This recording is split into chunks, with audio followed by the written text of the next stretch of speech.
Welcome to the NCAA Men's College World Series presented by Capital One. Day 4 gets going in Omaha, Nebraska with an elimination game between two teams at opposite ends of the college baseball spectrum.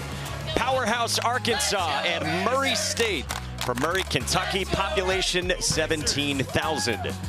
The Hogs are the highest seeded team in the tournament, all of a sudden staring down elimination against America's Cinderella Murray State, the rare regional 4 seed to get here. Murray State hadn't even been in the tournament since 2003, but they lost to potential first overall pick next year, Rock Chalowski and UCLA. Arkansas came here on a quest for the program's first national championship, but they lost to LSU in an epic on Saturday. With that, we say hello and thanks for joining us. Alongside Ben McDonald and Chris Burke, I'm Mike Monaco. Danny Wexelman joins us in a moment. Standard fare, David versus Goliath today. And Ben, Goliath in this case is a very talented and balanced Arkansas team. Yeah, I tell you what. You know, since we went to the championship series 21 years ago back in 2003, only 3 programs have come all the way back after losing game 1 of the College World Series. And so certainly the odds are stacked against the Hogs. But when you talk about a complete team, as you mentioned, run prevention jumps at me. Top 10 pitching staff overall, maybe one of the deepest pitching staffs in the country, but #1 in the country in fielding percentage. And we know offensively they can bang it too. 9 runs per game, program record 125 home runs. So if there was a team that was built to come all the way back to the loser's bracket, it's certainly Arkansas. It starts against Murray State, and Dan Skirka, the head coach, has been telling his team, everybody wants you to win. Nobody believes you can win. Can they do it today? They can. They can. They've been proving it to us all postseason. A team that is very comfortable with their back against the wall and feeling that David and Goliath role. How about 44 wins this season, a program record? They went on the road, won at Game 7 in Oxford against the Rebels in incredible fashion, and then all they did is went to Duke and beat them by 1 run in a Game 3. So a team comfortable playing with it all on the line, with their season on the line, just the 4th regional 4 seed to make it here to Omaha. Dan Skirka on one side going up against Dave Van Horn and Arkansas, who needed this team to get here. We got so many great arms on that team, and they give the baseball to the projected first-rounder Gage Wood today. When we come back, Danny Wexelman has more.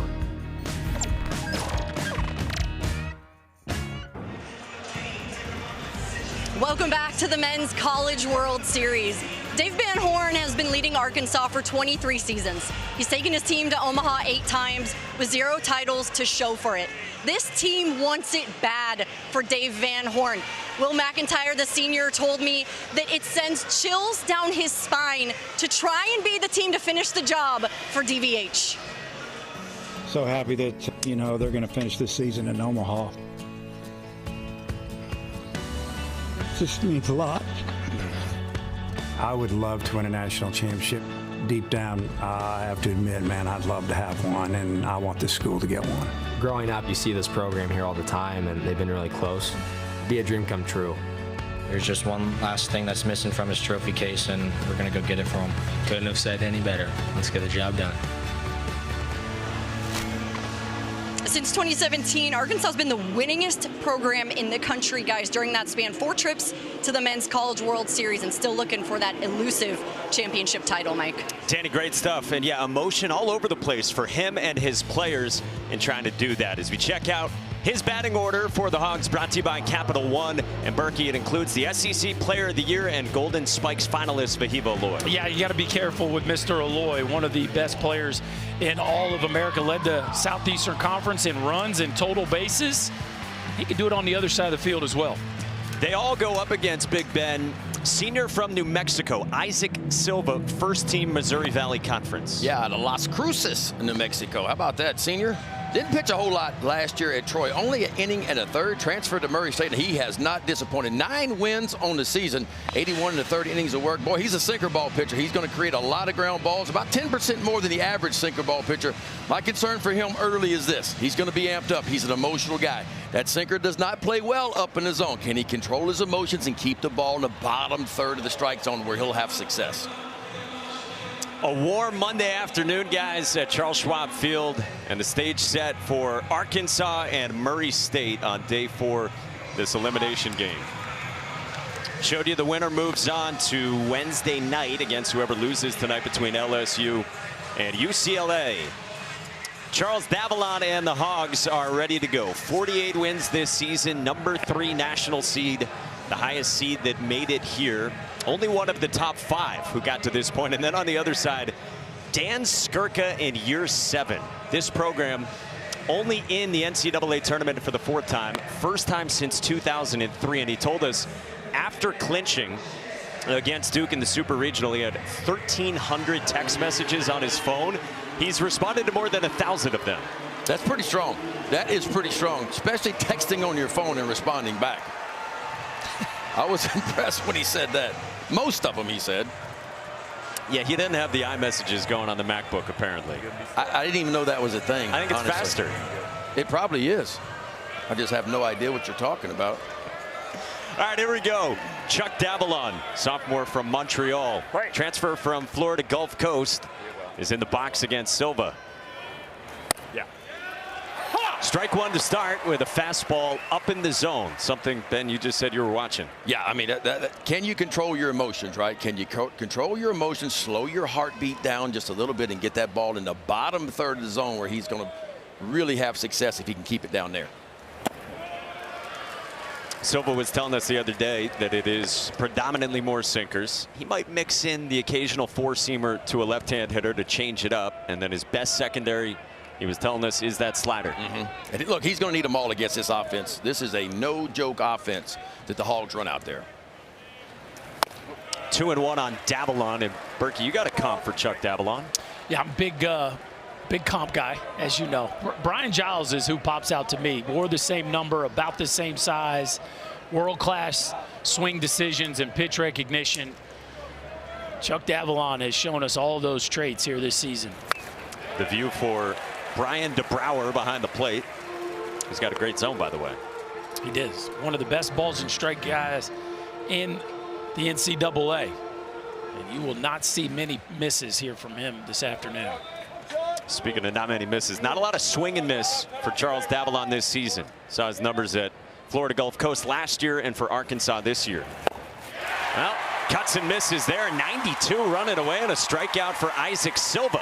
That's where that sinker's going to play the best. He'll get the most action, the most movement, Will Silva, if that ball is down in the zone. This ball just explodes down and away from Davalon here. Watch this ball move. There's a really good look at that two-seam as he rips it down and away and gets a nice run and sink on it.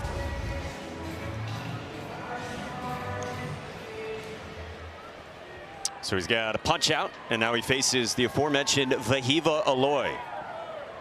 Junior shortstop from Hawaii, who is 14th on Kylie McDaniel's MLB draft rankings for us here at ESPN, and one of 3 Golden Spikes Award finalists, and the only one to get here to the Men's College World Series. Florida State shortstop Alex Lodies and Tennessee ace Liam Doyle the others. On the ground left side in the hole, tough play for Connor Cunningham. And Aloy's aboard with a 1-out infield single. Looked like he slipped.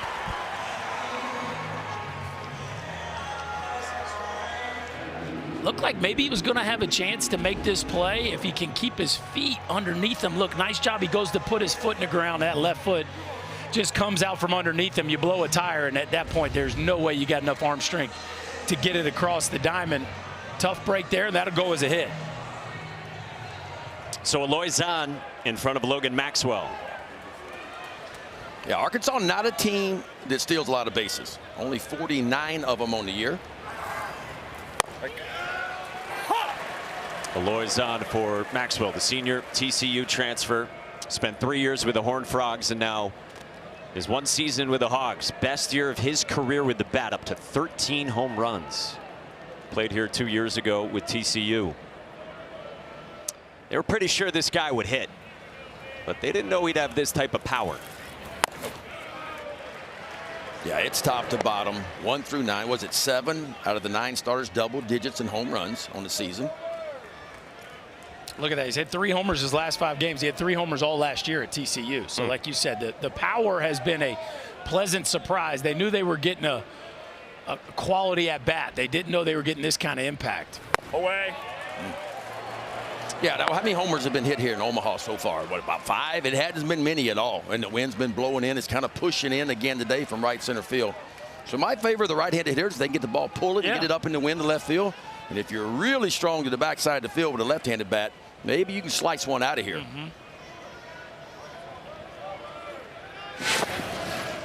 We were talking with Dave Van Horn this morning. He said the good news is we don't have to face Kate Anderson today. Yeah, Anderson was pretty good. And, you know, seeing him for the second time, in about 6-week period, he was equally as good as the first time. Runner goes, and the pitch is popped up in the left at Dan Talkin. Lehiva Loy retreats, and there's 2 down.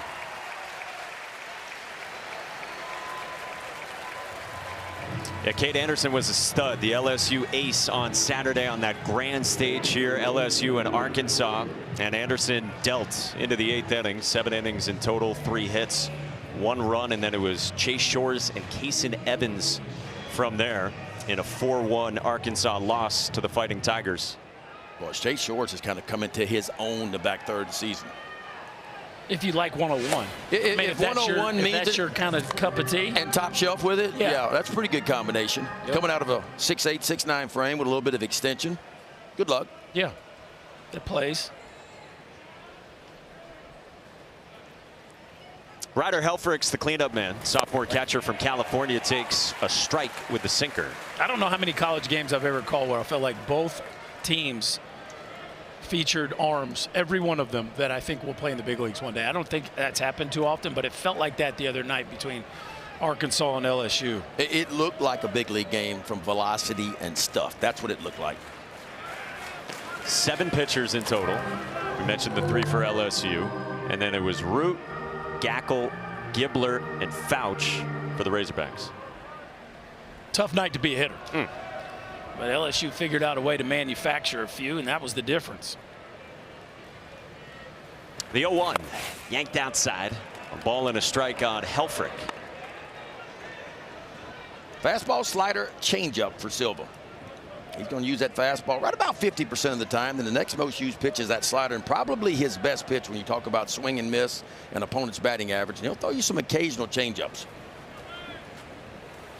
Runner goes, and the pitch is fouled off of Helfrich, and it's 1-2. But he was tried a couple times, not afraid to take a base, 8 on the season. And I think Dave Van Horn has figured out that we might need to try to push the envelope a little bit and play a little baseball here. This is a team that did not steal many bases, but I don't think he's happy with Ryder Helfrich swinging at a breaking ball right there when his shortstop had such a good jump. Yeah, just saw Dave Van Horn kind of yelling, "Let's go," toward the batter's box. Isaac Silva's 1-2. Runner goes, and it's cut on and missed. Isaac Silva bounces off the mound as he bookends a scoreless first with a couple of strikeouts. Cinderella bats for the first time today. Next.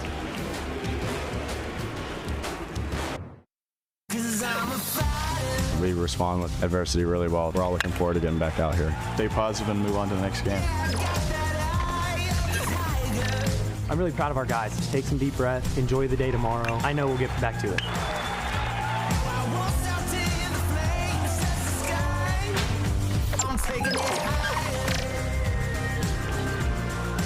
Arkansas and Murray State coming off losses, and so it's must win today. And the Razorbacks send out the junior Arkansas native Gage Wood, who missed a couple of months with a shoulder injury, but is 21st on our MLB draft ranking. Well, if you like stuff, you're in the right spot if you're watching this ball game. Let it rip, kid. Gage Wood, probably the best swing and miss fastball in all of college baseball. The average D1 fastball is swung and missed 18% of the time. Gage Wood's fastball is swung and missed 43% of the time, and he's going to be heavy with it too. 63% of the time he will throw that fastball. You'll see a curveball, an occasional cutter, and maybe a changeup, but it is fastball, curveball heavy.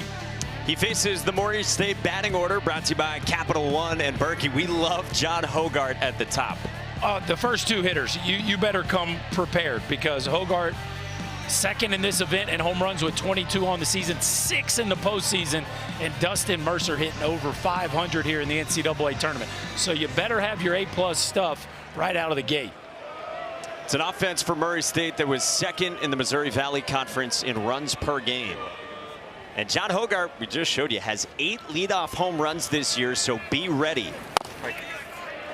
Takes a strike at 96 to the redshirt senior from Madisonville, Kentucky. Told us the other day Last year he was playing summer ball in the New England Collegiate Baseball League. He was sitting on a couch at his host family's home in Holyoke, Massachusetts, watching this. And now he's here against the third-ranked team in the country, Arkansas. And he has been a huge part of this journey. Yeah, there's been times in this postseason where it's been hop on my back, boys, and let me finish this one off. He has been so clutch this entire postseason. Better get your foot down and go, Berkey, against this velocity. This is not a let it travel guy. This is, you better get the barrel out in front of home plate. Hunt the fastball, go get it, and if he can get that breaking ball over, good luck. Gage Wood's 1-2 in the air to right into the corner, and Logan Maxwell drifts over to the line to put it away. Well, Ben, you said it, maybe the best swing and miss fastball in college baseball for Wood. Yeah, a little low release point. They list him at 6 foot. I'm not sure he's quite 6 foot, but he backs it up with a really good breaking ball. And the reason that breaking ball is so good, he throws a lot of top shelf fastballs like that one right there. That sets up that big overhand curve ball behind it. You said it. 43% whiff rate on the fastball. Liam Doyle's at 40%. Cade Anderson's at 37%. Yeah, those are the best 3 in the country. And he's an analytical darling, right? I mean, you talk about undersized pitcher, but it's a low release point, and he shoves that ball. It's almost like the ball is actually rising when it comes to home plate. It's not rising, but it gives that appearance to the hitter because it just stays on plane a little bit longer than most fastballs do. And so, Berkey, when you're attacking a fastball like that, is your thought to try to get to the top of the baseball? For me, I'm trying to pull it because the more I get the barrel out in front, the more the barrel will square up. So, again, the bat works low to high. So the deeper you catch it in the hitting zone, the more the barrel is going to be below the current plane of the pitch. And since the plane of the pitch holds its line, I got to try to catch it out in front and feel like I'm working from the left center field gap to the left field line. Dustin Mercer takes, and it's 2-2. Especially pre-2 strikes, right? Like if I swing and miss or I don't recognize a breaking ball, so what? It's just you can't cover it all when a guy's got a special heater. Mercer, the redshirt senior from North Carolina, honorable mention Missouri Valley Conference pick.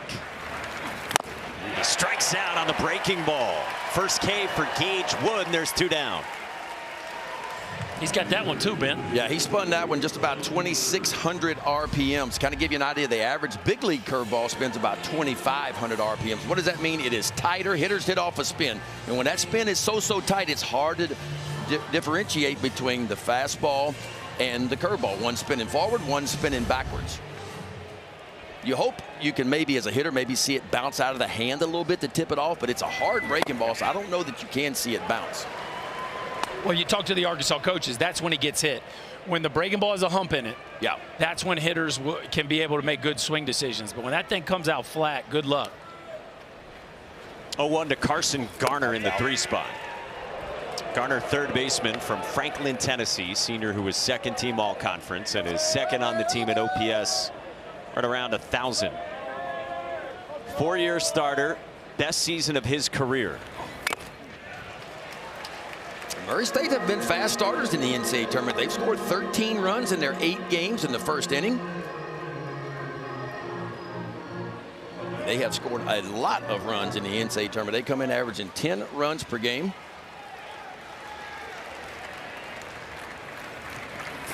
Gas from Gage. 2 strikeouts in a 1-2-3 bottom of the first, and that looked pretty good. Gage Wood sets the tone. Zeros on both sides through 1. The NCAA Men's College World Series is presented by Capital One. What's in your wallet?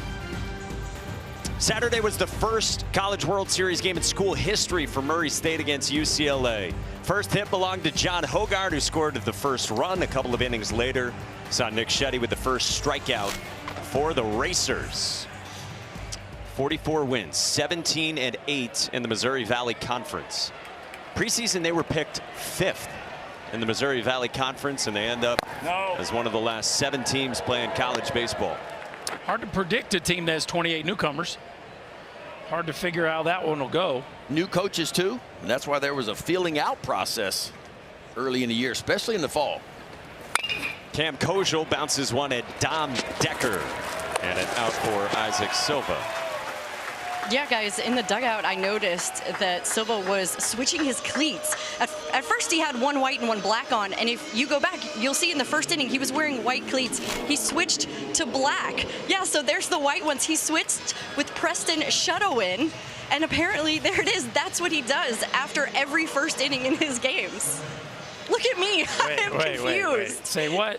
Wait, yeah. What? So what we got? We got an opener. We got an opener set of cleats, and then we got the rest of the game. That's right. Okay. These are the rest of the game, guys. Oh, okay. Even when you throw up a 0, you're That's changing it? cleats after a 0. I was told. I have never heard of an opener set of spikes. That's interesting. Very. Here's the BYU transfer, Kahio Aloy, younger brother of Vahiva.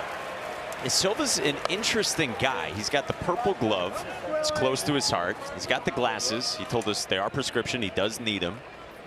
And at times he wears his pants up so high that they're kind of above the knee. And does he have stirrups on? Does he have old school stirrups on? Sure does, and he's rolling. He's got his 3rd strikeout already. Love it, huh?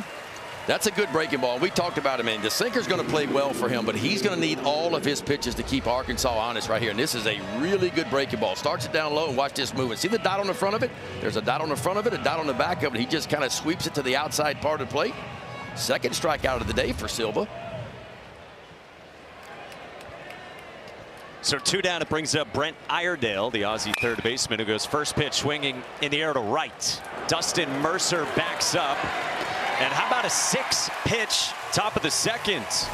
Wear whatever you want. I don't care.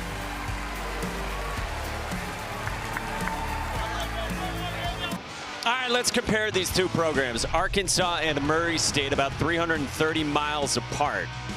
10,000 and change at Baum Walker. The change is how many they seat at Murray State. 10 times the size of one indoor facility to another, and you can break it down by history in the postseason as well. A little different. This is just a little different. That's why we say David and Goliath. This is a program that literally has everything the sport has to offer from a support and a facility and a talent standpoint versus a program that is, let's just say, working to get by on a yearly basis from a recruiting standpoint and trying to give their players everything they can to succeed. So cool that they're here playing on the biggest stage. Dom Decker's in the cleanup spot against Gage Wood, and it's quickly 0-2 with a sword. And by the way, speaking of where Murray State plays, just to clear things up, Dan Skirka does not cut the grass where they play.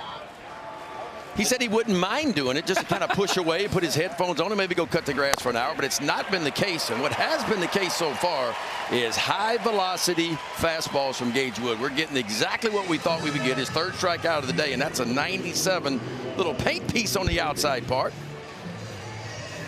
I love what Dan Skirka told us the very first day. He said, we don't focus on what we don't have at Murray State. We focus on what we do have. And that's how we've gotten to where we are.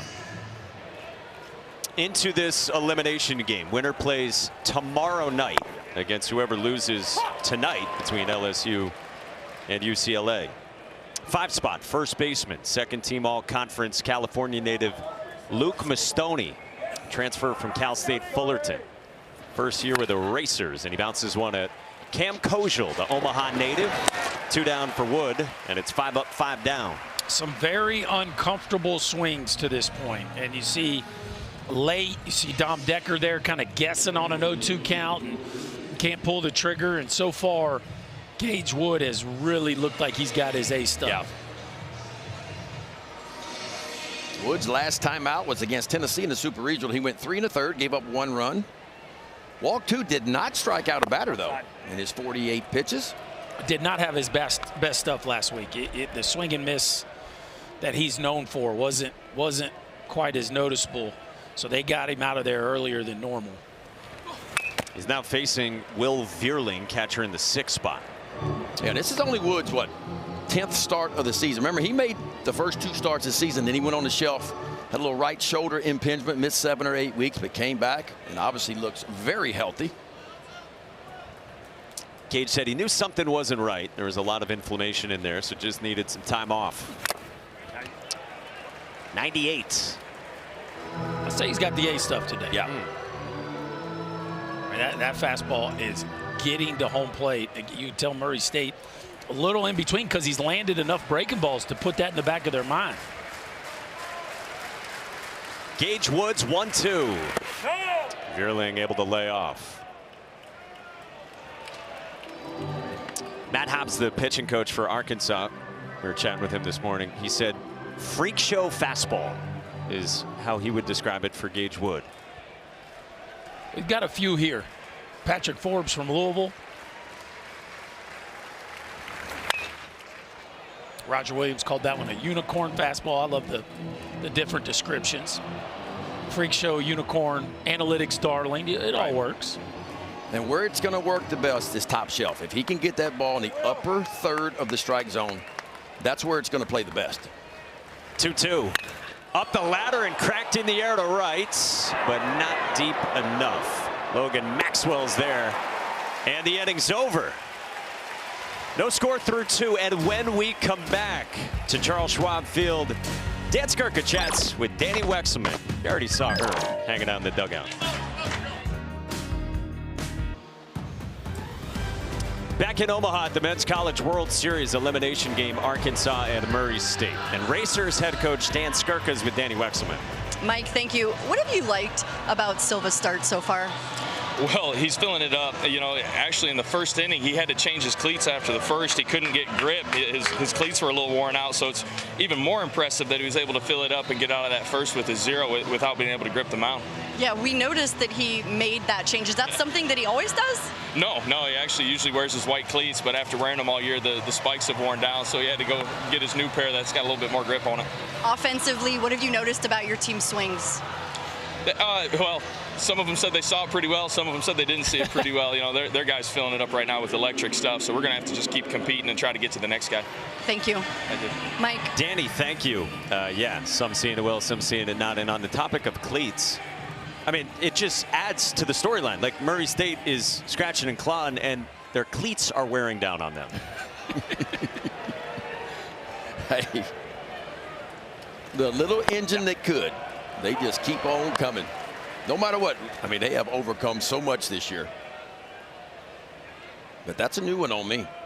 Now, I've seen guys change cleats when something blows out, right? You blow out a toe or something, and something comes off of it. You got to change. Of course, Gabe Gackel was changing shoelaces. Right. You just got to hope you got somebody in the dugout that wears close to your size. By the way, we got an update on the Gabe Gackel shoelace situation, and it's honestly a serious one that's pretty interesting. He's Robinette, the batter, and he pulls this on a line toward right center field. Dustin Mercer's on the move, but this will get down into the gap. Hogard cuts it off. Robinette's got another extra base hit. A leadoff double in this third for the Hogs. They've been waiting for the big first baseman to get going, and the bat is starting to come alive. He's been stacking quality ABs, but the impact hasn't quite been there lately. A home run last game off Cade Anderson, and now a rocket into right center field gap. 106 off the bat, and the big left-hander with a leadoff double. The Hogs got a chance at their first run scoring opportunity. The third-year Razorback, who had that home run, now has a double. A guy who before this year had only started 5 games in his career. So leadoff man on against Isaac Silva, who now faces the 9-man, the center fielder, Justin Thomas Jr., who squares and bunts it foul.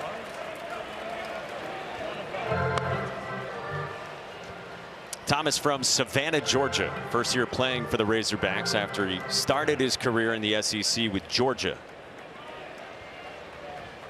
Went to junior college last year in Florida.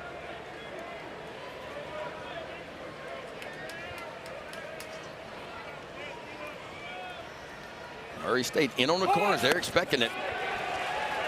And a whiff on the bunt bid on the breaking ball, and it's 0-2. Well, just to give you an idea how different things are here at Charles Schwab Field, Arkansas only 17 sack bunts all year long, third least in the field, and 214th in all of Division I baseball. So this is not something they do very often. Thomas didn't look all that comfortable. He does have 3 on the year. A pivot back towards second. This is kind of the nuance of playing here, right? If they were at Baum Walker, he would not be bunting right here. But they're not. Offense is a little harder to come by. Strategy changes a little bit. We always talk about, do you change your game when you come to Omaha? For me, I can't change my game. I can't start to ask guys to do certain things that they haven't done over the course of 63 games a whole lot. You know what I mean? On the ground, off of Silva, and Thomas reaches. A comebacker puts 2 aboard for Arkansas here in the third.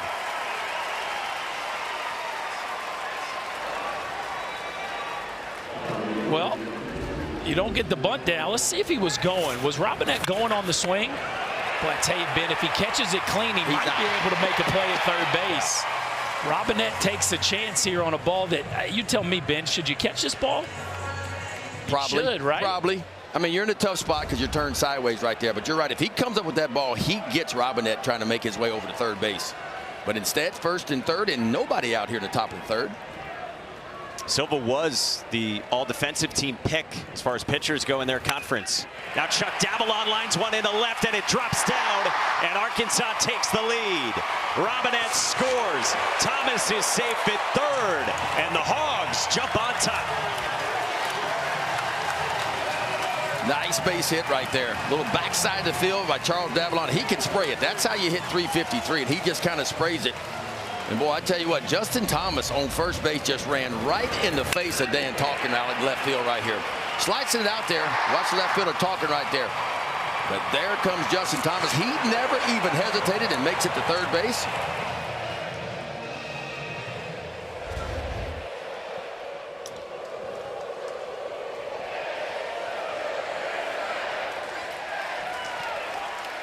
And a hog call in the third.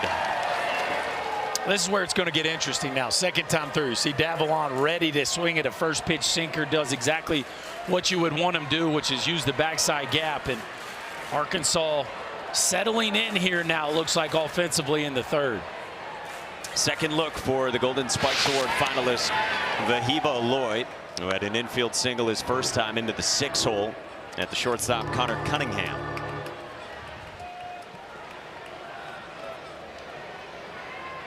Aloy, the SEC Player of the Year, joining Andrew Benintendi as the only other Arkansas players to do it. Lifted foul. Boy, Silva better start getting that ball down, because that's what he needs right now is a ground ball double play. Trade 2 for 1 here, Ben? Absolutely. Early in the ball game, I'm trading 2 for 1 if I can create it. But if you go back and look, Robinette started this with a double. That ball was elevated. The fastball was supposed to be down the way. It was kind of up and in. And the other hit was an elevated fastball, too. He needs to be down to have success.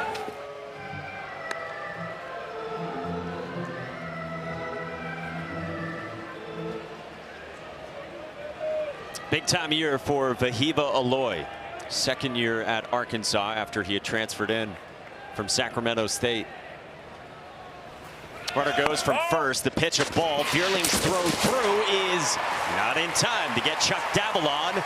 And now it's second and third, and you don't have the double play possibility. No, but you're seeing Arkansas play offense. We saw Aloy try to steal 2 bases. We saw Justin Thomas try to lay down a bunt. We saw Justin Thomas go first to third. Like, this is an Arkansas team that is not just sitting back and waiting for the 3-run homer. They are really running the bases and playing some of the inside game.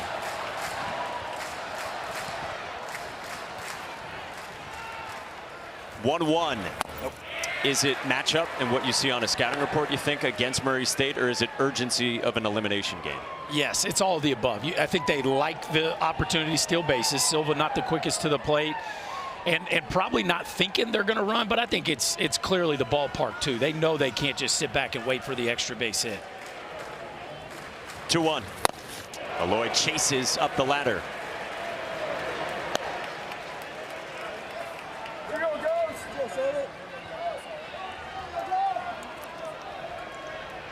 Needs a strikeout here, does Silva.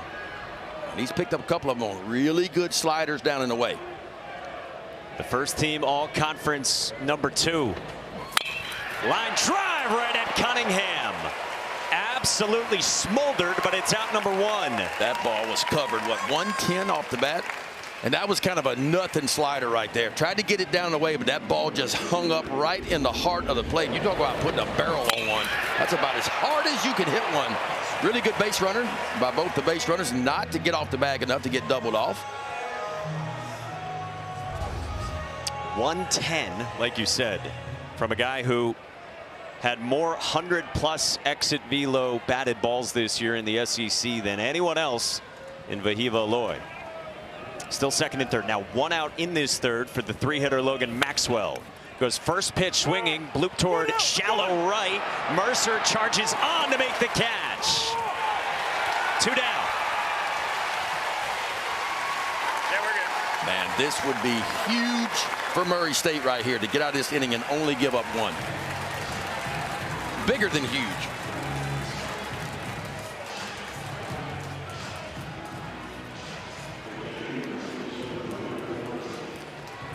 Isaac Silva trying to walk the tightrope. You said it, a guy who threw an inning and a third last year at Troy. He was a late bloomer, put on some size as his high school days went. He was telling us the other day, he was 6'2", 140 pounds as a junior in high school. So he didn't have a whole lot going on with his recruitment. Started working out, got a lot bigger during COVID, put on 10 to 20 pounds. Saw a spike in velo, and junior college came calling, and that's where his journey began. Led him to Troy, and now pitching for Murray State in Omaha. Interesting meeting here, Ben. So you got first base open, but you got one of the best RBI guys in the country in Cam Kojal on deck, right? And a right-handed hitter in Helfrich that really did not look comfortable at all against the slider. What do you think that conversation consisted of from an approach standpoint? That's a great question. I think you'll just give him a little bit. It's been a tough inning. It's been a high leverage inning. He's been in trouble. So maybe just to catch his breath, one thing, and then kind of go out and, okay, this is the scout report. This is how we're going to work this next hitter. Remember, we got a bag open. I want you to make your pitches right here. But we also got a guy on deck we really would rather not face, right? So we got him on the slider last time. We got to trust that thing here, I would imagine. There's Kojal, the Omaha native with all those RBIs. And Silva, who's been a lot better against righties than lefties. And Helfrich has been split proof. So he's done the same against righties as he's done against lefties this year.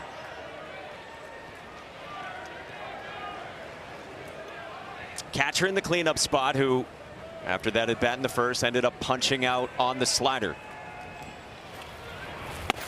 Yanked outside.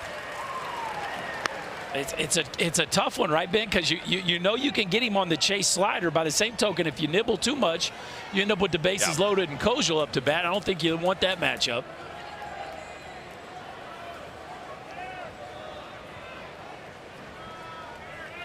Just beat down with it. The 1-0. Helfrich got a hanger. Be curious to see how many fastballs he gets in this at bat. Couple sliders to start. Yeah, what he's going to have to do to keep him honest, though, every now and then he's got to shove that fastball to the inside. Even if it's a ball, he's got to put that thought in Arkansas's head that he will come inside with the fastball. I mean, that right there is the bread and butter. But at some point, a veteran team like Arkansas, they're going to start leaning out, looking over the plate a little bit. So now every now and then you got to come inside just to show. Can you get away with just throwing another without showing? It looks like it. I mean, Helfrich doesn't look like he sees it. If my command is really good, I'm going fastball in just off the plate to set it up and then going slider away. Silva's 1-2. Another one, and it's popped up, and that one hung as well. He's thrown 2 cement mixers and 2 pretty good sweepers. Like you're walking a tightrope right now. You'd think I'm with you, Ben. You'd think there's some room in if you want to go there. This is all about how much you trust your ability to really get it in there. But the defense is swung over in the pull position. So if he can get that sinker just down and in on the edge, he'll have some success, I believe. He tried right there. I don't mind that at all. Make him think you might. Yeah, at least you change his eyes. At least you speed him up a little bit. This has got to be back to the breaking ball here, I would think. Unless you're just uber confident of throwing another heater in and then going to the breaking ball 3-2. But I would think breaking ball's coming down on the way here. Oh. Swing and a miss. Isaac Silva gets out of the third. And Keegan Skirka who's turned into a mascot for Murray State. Dan's son loves it. And only one for Arkansas. Isaac Silva, huh? Do it, kid. Spin that breaking ball to the outside part of the plate. He spun it all right. He was in some big-time trouble. Only gives up one to keep Murray State in this thing. Omaha, Nebraska, the home of college baseball, and an elimination game. Arkansas leads Murray State 1-0 with Arkansas in action after playing LSU on Saturday. Arkansas rolled out Zach Root for an inning and 2/3, and then Gabe Gackel went 6 innings, 1 run, 10 strikeouts on 90 pitches. That was Root who started, 38 pitches and out, and then it was Gackel who was going through all kinds of shoelaces. We mentioned that. And they've got a Kevlar shoelace on the way for him that's going to arrive today. Kevlar? Yeah. This guy was huge. Dave Van Horn said he hated to pull Root early, but he felt it was the right decision, and he said after the game he stands by it. No. Yeah, I don't think you have to defend that one too much. Well, the way it turned out, yeah. Well, but Zach Root was none too happy about coming to that ball game early. Dude's going to be a first rounder. He's like, come on now. But I get it. When you have that many arms and that kind of stuff in that bullpen. A sword and a nasty fastball from Gage Wood strikes out Dan Tonkin, and the fastball is electric. Yeah, and he did it with 3 different pitches. Change up he put in there, a breaking ball, and then he comes back with an elevated fastball. And I'm telling you, if you're standing in the box right now, good luck with that. 4-seam fastball just rips it just above the top of the zone. Pretty good sequencing there. You see 3 different pitches. So 1 away into the 8th spot for the DH today. Charlie Jury from Winfield, Illinois. Junior college transfer who gets the nod in this one. He is a very aggressive hitter. Yeah, the odds were he was going to pull the trigger on the first pitch. That was the scouting report. Not exactly his most committed swing, but he let it rip. Yeah. It's not just his A+ stuff today, but he is filling the zone up. Strike 1. Throw strike 1, throw 2 at the first, 3 pitches for a strike. If you can do that, you're going to have a lot of success at any level you pitch at. Through 2 innings for Gage Wood. It was 15 fastballs. To your point, Ben, 14 of them for strikes and 4 whiffs on 10 swings. The first 2 innings on the heater. So right around what he does, 40% whiff rate on his 4-seam fastball. Another 0-2 to Charlie Jury. Dropped in for strike 3, and it's 5 Ks for Gage Wood, who's been gnarly. Well, Gage Wood is doing exactly what the scout report was said he was going to do. Throw about 63% fastballs, and he has done it. That 4-seam fastball, he is getting after it. It's a low release point, almost like he's shoving it. This ball is staying on plane, and it is traveling at a high velocity to boot. And here's what you don't think about when you think about Gage Wood. He's got above average extension too, meaning he lets the ball go closer to home plate than most pitchers do. So you see 96 to 98, but it's actually playing better than that because of his extension towards home plate. The average big league pitcher lets it go about 6 feet 5 inches from the rubber going towards home plate. He's about 6 feet 7 inches going towards home plate. The fastball has been real good for Gage Wood. And that's what Murray State and Connor Cunningham are staring down. Then you can go to a breaking ball as well for a strike. Yeah. And he's landed a couple changeups to boot. How about that? 7 first pitch strikes out of 9 batters faced. No.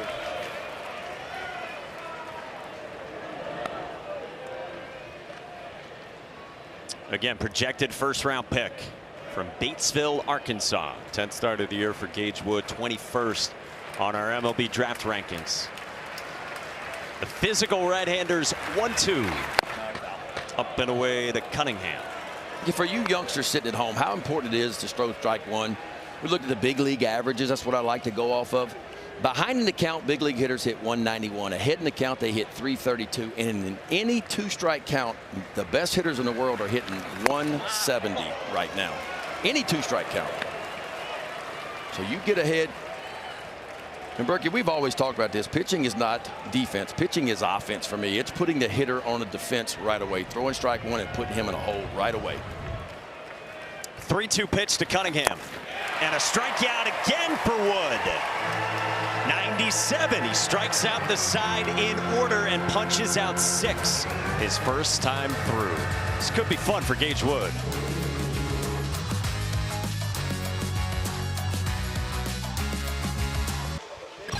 Three days in the books, and we'll give you 3 headlines from the Men's College World Series. Cade Anderson, going to be a top 10 pick, was great on Saturday against Arkansas. Yesterday, elimination game in Louisville, put up 6 runs in the bottom of the 8th to eliminate Arizona. And then Coastal Carolina got a gem from its ace, Jacob Morrison, who retired 16 straight at one point, and the Chanticleers. Yes, Kevin Schnall reminding everyone how to pronounce it, have won 25 games in a row and 55 total. This an elimination game as well. Arkansas and Murray State in the 4th inning. And 5, 6, and 7 for the Hog starts with the Omaha native Cam Kojal. Drives this one in the air to left. Dan Talkin backs up. Not much adventure, and there's one down. Gage Wood's been ultra impressive so far. Yeah, he has. And he's got, I mean, it's not just about the fastball. We've been focused on the fastball, but what's making the fastball even better today for me is he's landing that breaking ball, and he's throwing a few changeups in there too. And so as a hitter now, you heard a lot about the fastball, but all of a sudden he starts dumping in those off-speed pitches, and it makes it uber tough. Isaac Silva on the other side got out of some trouble in the 3rd with just 1 run. Now Kahio Aloy gets the slider from Silva. It's the pitch that Aloy struck out on back in the 2nd. Arkansas thought Kahio Aloy might be a platoon guy this season, and then very quickly early on in the year in Arlington he showed that was not the case against TCU. Well, first half of the season he was as dangerous and as impactful as anybody in the country. I mean, for a very long time he was leading the Southeastern Conference in RBIs, and just for whatever reason down the stretch it's been a slower finish for him. Hasn't had an extra base hit here in the postseason, but the impact, I mean, look, how about the brothers, one leading the league in runs, one leading the league in RBIs? Is that any good? That will play. Yeah. Isaac Silva's 1-2. No, that's down. Ooh, just down. And Brian DeBrouwer, he doesn't miss a pitch. It is wild, and how convicted he is, how early he makes a call. To me as a hitter, and Ben, I'm sure you felt the same way as a pitcher, a guy that just is that sure of the call. Pulled on a line to left. Talking for out number 2. It's so consistent as well. Hey, the Men's College World Series here in Omaha continues all week with the final series starting on Saturday, best of 3. For more info, go to ncaa.com, the official home for all 90 NCAA championships. It kind of makes you feel like he really knows what he's calling back there. He's almost making the swing decision with the hitter. Like, I mean, he's calling it, no, that's down. Like, that's what the hitter's literally thinking the same thing as he's saying it. He really knows his zone and is as consistent as anybody in the college game. There's his view for 93 up in the zone to Brent Iredale, who flew out to right field his first time in the 2nd. Iredale from Sydney, Australia. Top 150 MLB draft prospect. Backup breaking ball. And really, to me, if Arkansas is going to do what they need to do, which is win the next 4 days in a row, the Caboose Gang's got to get going. Iredale, Robinette, and Thomas Jr. kind of called themselves the Caboose Gang all year long, but Iredale and Thomas Jr. have been struggling of late. And, you know, Iredale in the postseason, 190 with 1 home run. Justin Thomas hitting under 100 with 1 home run. They need to get those guys going. Robinette's been good, but they need some length down here at the bottom of this batting order. The 1-2. No. There it is again. Good take right there. No. He doesn't miss, bro. He doesn't miss. There's the end of the caboose and Justin Thomas. Isaac Silva's 2-2 to Brent Iredale. Popped up. Shallow center. John Hogarth's there and the inning's over. 3 fly ball outs for Isaac Silva and back to work for Gage Wood. He was perfect his first time through with 6 Ks, a mere 38 pitches. Talk with Dave Van Horn when we come back to Omaha.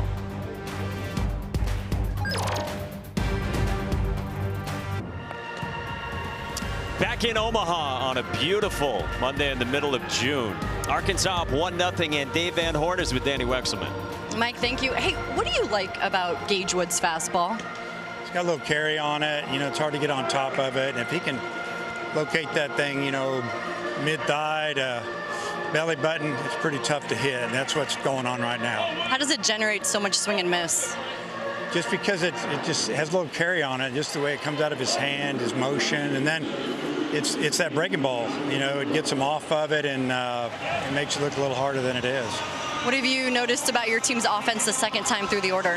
Well, obviously it was a little better there. Robinette got us going with the double. Then we got fortunate that the pitcher didn't field the ball, and then Davelin with a base hit, stolen base, and then unfortunately Behavior lined out. You know, give them credit for, you know, putting the shortstop way over there. He hadn't hit a lot of balls over there, to be honest with you, that are in the air. Usually they're on the ground. You know, so they got out of an inning where we should have scored at least one more. Coach, thank you. Okay, thank you. Mike. Danny, thank you. John Hogard leads off, and a little bit of understatement there at the outset from Dave Van Horn. A little bit of carry. It's kind of tough to hit. Yeah, you can say that, Coach. It's the best swing and miss fastball. You say that until you stand in the box and face it, right? It's a little bit different. And then he must have had an earpiece in as well to hear Ben's commentary, because he said what you said, that the curveball has helped the fastball as well. Absolutely. If I'm only landing one pitch today and it's the fastball, it's easy for hitters to cheat a little bit. But when you start dumping in the curveball, and it's a knuckle curveball and a changeup too, it just changes the game. 2-1 to John Hogart, who is the leader for Murray State in so many ways. 23-year-old fifth-year senior who was telling us the other day, out of high school, his options were pretty dry. And Dan Skirka actually offered him a walk-on spot out of high school to play at Murray State. Instead, he went to junior college, then Louisiana Tech, dealt with injury there, and now Murray State. Gas again, 97 at the top of the zone, and 7 strikeouts among 10 batters faced for Gage Wood. Yeah, and 4 in a row. 4 in a row now. And it's just back-to-back elevated, high-octane fastballs right above the top of the zone. I mean, you can't throw it in a better spot. In a day like today, when the wind is blowing in like it is, that's where you want to throw every fastball. Up in the zone at 97 and just see if they can get to it. Now the two-hitter Dustin Mercer, who has got a real neat story. He has already come out and said that whenever this ride is over, he is done with playing baseball. He's already accepted a job as a wealth management analyst in St. Louis. And he actually thought he was done last year. Had an internship and then decided he wanted to come back. Wonder if he's passing out business cards this week. He needs. You're going to be a wealth management analyst. Maybe might want to befriend Gage Wood. He went and sat in that cubicle a little bit and he goes, nah, I don't think I want to be in this 5x5 box. I think I'd rather be out on a baseball field. He needs to hit a double right here and go meet Vahiva. Said he doesn't want to go to law school though, so he doesn't want to be an agent, but we could manage some money, right? Yeah. 2-1. Mercer's headed to Archford Capital Strategies. Probably going to work in beautiful Clayton, Missouri. Ben, you got any financial strategies you'd like to share with us? No. Okay. What are they doing to buy you? Swing and a miss. Armed with a fastball like that, Gage Wood can do whatever he wants. He's fanned 8 and now 5 in a row. Yeah, and he's throwing it in a perfect spot too. If you'll watch him pitch with the fastball, he gets ahead with the fastball in the zone, but as he gets ahead, the ball starts to rise, and it rises up in the zone.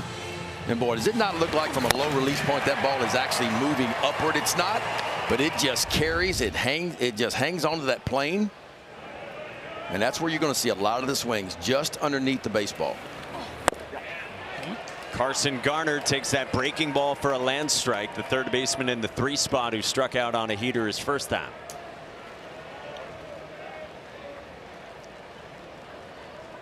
'50th pitch from Gage Wood. Quickly makes it 0-2. Yeah, and it's the efficiency that's really been so impressive. It's one thing to punch out a bunch of dudes, but this hasn't been a scatter fest and a bunch of 3-2 strikeouts. This has just been filling up the zone and tons of takes and uncomfortable swings. Well, if you'll watch the catcher, Helfrich, he's not really rocking. Even when Wood gets ahead in the count, he's not rocking inside or outside. He's pretty much setting up in the heart of the plate, and that just tells you what kind of stuff Wood has. It's been just one 3-ball count, that full count last inning to the 9-man Connor Cunningham. Gage Wood's been electric. His 1-2 to Garner. We got two pitchers doing it different ways, right? I mean, if you look at Gage Wood, it's more of a vertical approach. It's up and down is what he does. And of course, Silva is more of an east to west kind of guy, sinker slider kind of guy, wants to stay down.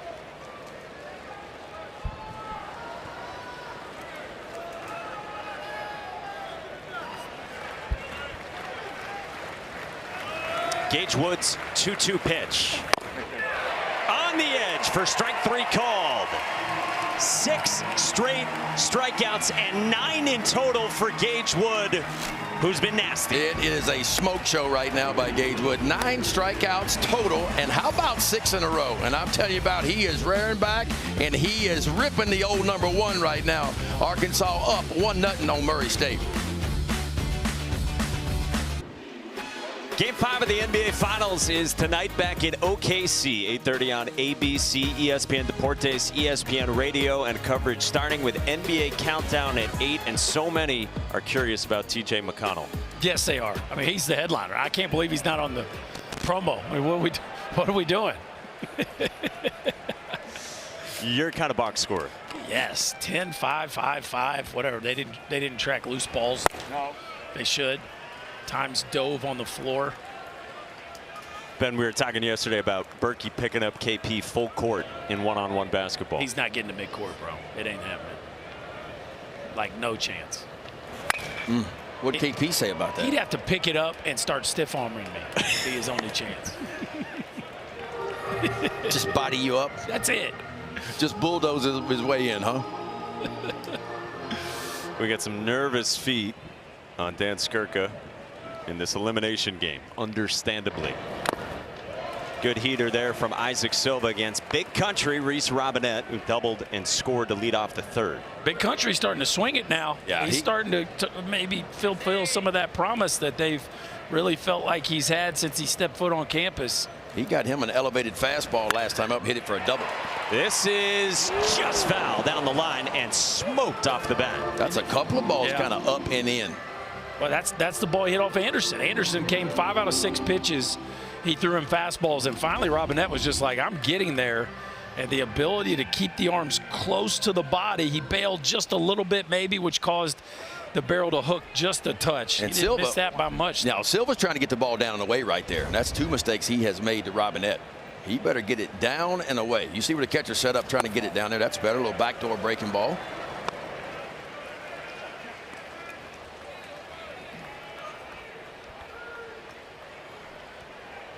The veteran right-hander in this 5th inning at 57 pitches. Silva's 2-2 on the way. It's a good spot. That's a really good spot. The hitter will tell you what he's trying to do. And anytime you throw, like he did a couple of pitches ago, you throw a 2-strike fastball, 1 and 2, and you get it kind of up and in, and he's that far out in front of it, that tells me he's not respecting a whole lot of stuff on the outside or anything off speed. So the last 2 pitches have been backdoor breaking balls. 2-2. No. That's down and away. There was the changeup. Interesting that he'd been going to the backdoor breaking ball instead of the changeup. Tried that one there and missed. 8th pitch of the plate appearance. That's nice right there, huh? Strikes out Robinette. That looked like a changeup too. I mean, it's 87 miles an hour. Yeah, it was. Yeah, you saw the circle on the grip. He just kind of cut it. Yeah, that's not exactly. And what he's doing is he's kind of pulling that front shoulder a little bit. And when you gradual pull that front shoulder, you'll kind of pull it to the glove side. But it worked. Better be lucky than good sometimes. But it also tells you something else too. Next time you remember that. Okay, fastball in might be the ticket for him, right? If the changeup's going to get him right there, I think I can beat him with a fastball in maybe in that count next time too. Justin Thomas Jr. now against Silva. And man, we've talked a lot about Gage Wood, but how impressive has Silva been doing this? Well, I mean, the jam he worked out of in the 3rd inning was big time for me. This one gets past Carson Garner into left field. Big turn for Thomas, but he stays at first, and a one-out base runner for the Hogs.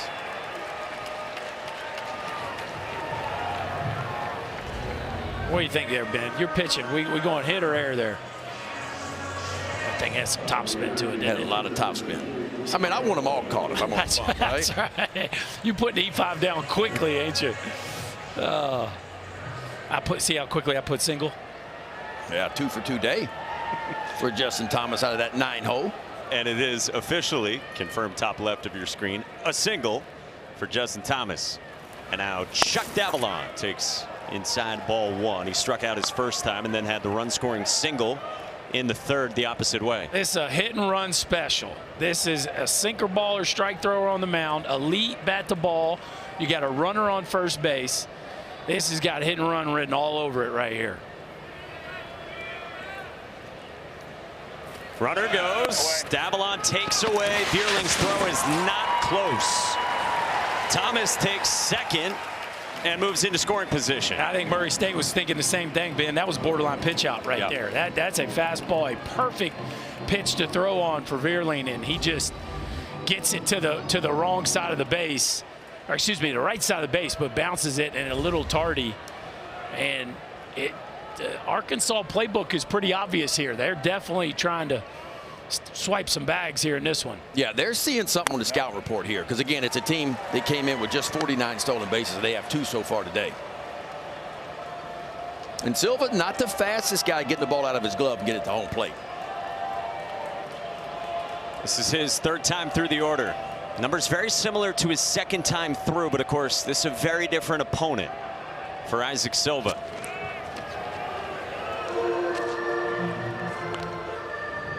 He was telling us the other day he had a real tough time last year, hardly pitching at all at Troy. But he told us, in all honesty, it taught him a lot about himself, not traveling. Said it was the worst thing he could do to sit back and think his career was over. Put his head down and work in the summer. He walks Davalon here, though, and there's 2 on for Arkansas with just 1 out. Mike, to your point, he went to the Appalachian League and said he lost a feel for his slider. He had to go back and figure it out, learn how to throw it again. He said, I give a ton of credit to Coach Adkins on that. He does such great prep. He's on top of his game. Everything is individualized for us. And the best thing he does is maximizing the best way to get people out. And Danny, no one was really interested in him out of the portal last year. Told us he had D2 and NAIA interest, but a connection between coaching staffs at Troy and Murray State led to a recommendation to Murray State. He ends up becoming a first-team all-conference starter for the Racers on an improbable Omaha team. Well, Danny said that Isaac Silva trusts Steve Atkins' ability to help him get hitters out. Like, you need some trust right now, because you got the SEC Player of the Year in a part where the game feels like it's kind of hanging in the balance for him here with how Wood looks on the other side. The good news for Silva is that he is a ground ball guy. And so you always have a chance to get me out of the inning by rolling a ground ball double play. The Racers have had a really good defense. That's one of the biggest improvements from them year to year. They have a top 15 defense in the country. So I think that's what it's about. Let's get back to what we do best. And we do best is we throw strike 1, we throw it down in the zone, and I need you to try to create a ground ball here. Against Vahiva Aloy, who did get a pull side ground ball in the first, then lined out sharply that way in the third. 2 on. Inside. And Aloy takes just off the inside part of the plate. And now there is activity in the Murray State bullpen, and that is the big gun in the pen. The freshman right-hander, Graham Kellum. You can't leave here without Kellum throwing meaningful innings if you're Dan Skirka. You got to get him ready. The 1-0.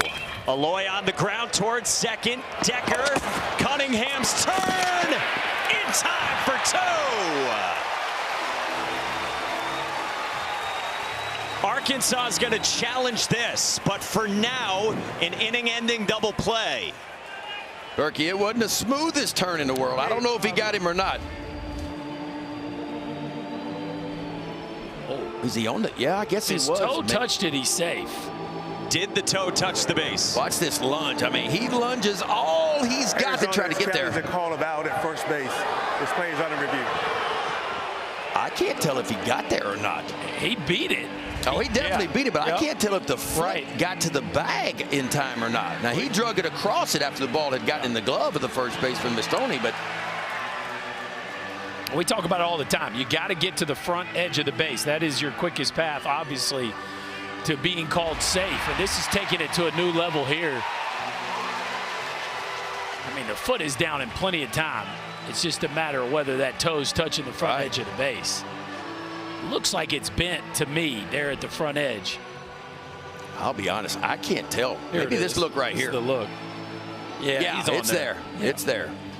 Boy, I'd like to see Luke Mastoni give me a little better stretch there, Mikey. Give me a little more out in front there. I think the Racers missed an opportunity to get off the field. Yeah, it's a 6'2" frame for Mastoni, and you guys said it wasn't the smoothest turn. Ooh, we're getting a little sneak peek here from Greg Street. At the further review, the play at first base is going to be overturned to safe. So, Vahiva Lloyd did get down on the bag and stays out of 2. And so there's 2 outs in the inning. Arkansas's got him at the corners, and now Logan Maxwell's coming up in the 3 spot. Yeah, the feed from Dom Decker, the second baseman, wasn't great over the shortstop. Maybe a little bit extra time on a high throw. A little soft, a little high. Yeah, and that was the difference. Like the rhythm, the timing was off a little bit by Cunningham coming across because the throw was a little soft, a little high. We'll see if Isaac Silva can work out of a 1st and 3rd 2-out situation. He battled in the 3rd and now here in the 5th against Logan Maxwell. Runner goes from 1st, the pitch a ball, Vierling pumps, and now it's 2nd and 3rd.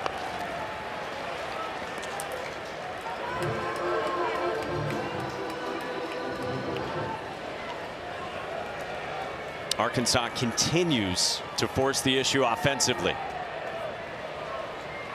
Maxwell's got a fly out to left and a fly out to right so far. Silva's 1-0. Maxwell on the ground at Dom Decker, who is up with it, and Isaac Silva does it again.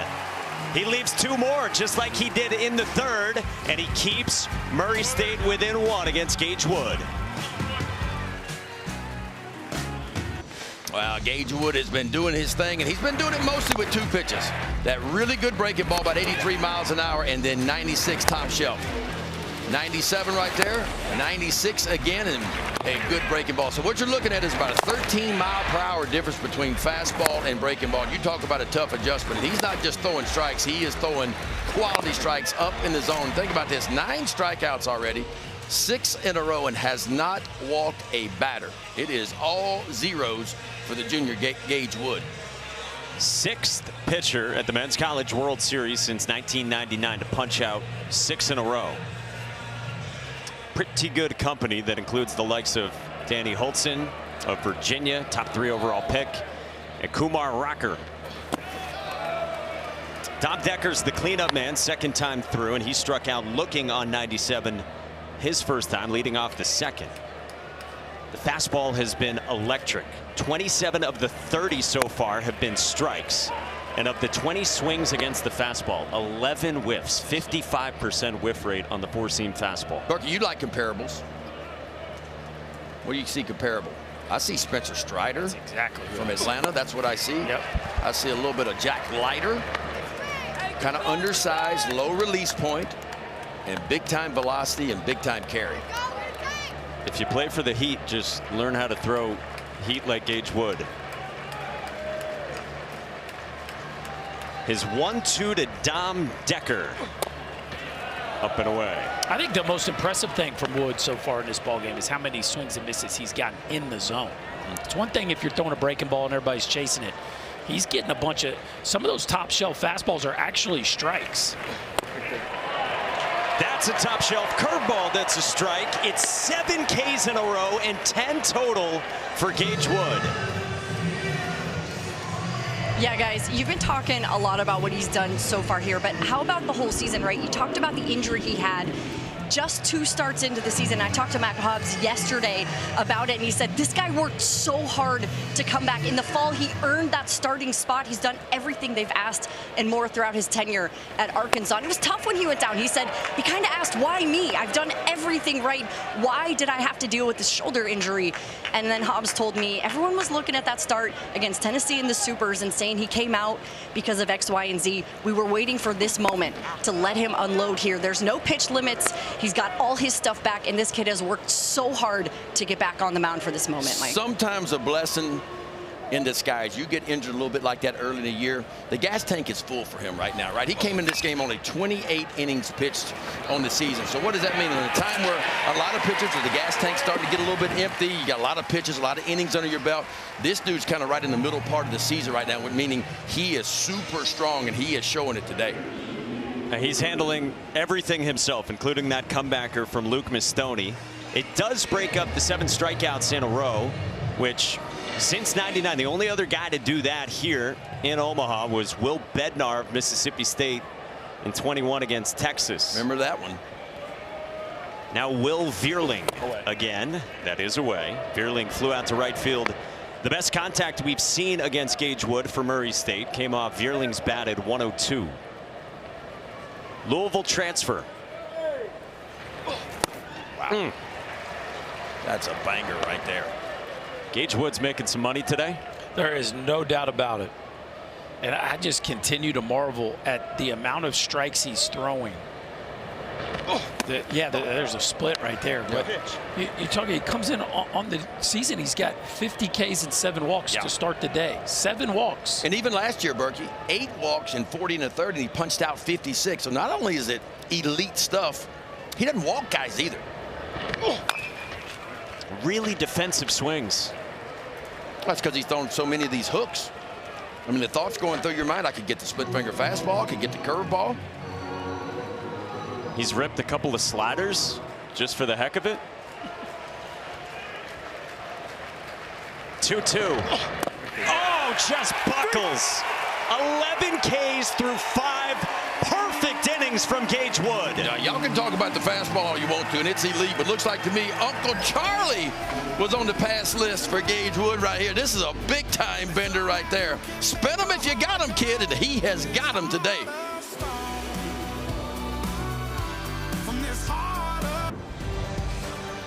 Still to come tonight, 7 Eastern, here on ESPN. Some more star power UCLA, and its superstar shortstop, Rock Chalowski, only a sophomore, against LSU and Anthony Ianson, who, Ben, you just saw in his last outing. Yeah, Anthony Ianson, pretty special. Fastball will tick up to 96, but that's not nearly his best pitch. When he gets that slider going, it's a bullet spin slider, meaning it kind of goes straight down. He's got that big hook behind it as well, and he'll show you an occasional changeup, but 3rd in the country in strikeouts for Ianson. That's going to be a really good matchup tonight. Meantime, it has been the Gage Wood show, and they're working on his left foot, it appears. We got a blister. Line drive, left field, Ryder Helfrich out of the cleanup spot. A couple of strikeouts to start his day, and now a hard hit single to lead off the 6th. Well, that's making an adjustment. He's really had a hard time against the slider of Isaac Silva in this game, but finally runs into one here, a breaking ball that kind of just hovers in the middle of the plate. We've seen him not quite be able to square up a few of these, but stays down on that one, shoots it into left field, and the Razorbacks have a leadoff base runner. Yeah, guys, it is a blister, I was told, and I was also told it's going to take a heck of a lot more than a blister to get this guy out of the game, Mike. Yeah, that's what you would expect from a competitor. Ben, what's a blister do to a pitcher? I mean, you start to feel it a little bit, too. I mean, there's no way, obviously, he's coming out of the ball game. It's not going to affect what he's doing at all. Put a little Band-Aid on it, wrap it up, and go right back out there again. Just kind of odd that you'd get a blister this time of the year with a set of spikes that are broke in. Maybe it's been a problem for him last couple starts. Runner goes from first. The pitch a ball. Vierling's throw is high, and another bag for Arkansas. This time from Ryder Helfrich. Well, they continue to play with the gas pedal down. They haven't been able to cash in on a ton of these, but Ryder Helfrich just a a few bags on the season, but the catcher from Arkansas is one of the most athletic backstops in the country. And the Razorbacks now, is that 3 or 4 on the deck? I got them for 4. Yeah, 4 stolen bases now for a team that only had 49 coming into the ball game. Cam Kojal skies this one to short right. Mercer calls off Decker for out number 1. Well, that's a miss right there. You get a runner on second, nobody out. Kojal clearly trying to pull the baseball, but a pop-up doesn't allow Helfrich to get to third with less than 2. A situational at bat missed right there. So Dave Van Horn not real pleased about that result. And we're in the 6th inning. I mean, we have sped along, and Isaac Silva has kept this a 1-0 game against perhaps the most talented team in the country. Yeah, he's walked the tight wire a little bit here, but he's been able to stack some zeros. Been a little bit there in the 3rd inning. Only gave up 1 run. We always talk about runners in scoring position. I like to look at pitchers too. How do they perform in the big moments? How do they perform when they get runners in scoring position? I want to see that number go down, and it does for Silva. He came in, opponents hitting right at 248 off of him on the year, but with runners in scoring position, only 235. So he has a way of elevating his game in the biggest moments. He now faces Kahio Aloy. Strike 1 pumped in by Silva, who's leading this Cinderella run on a collision with Goliath, the underdog against the highest ranked team left in the field. Vahiva Aloy, the Golden Spikes Award finalist, and the Razorbacks. This comes inside on Kahio Aloy. John Hogarth said on SportsCenter after Murray State won the Super, he said, "We're from Murray, Kentucky, and not many people in the world know where that is.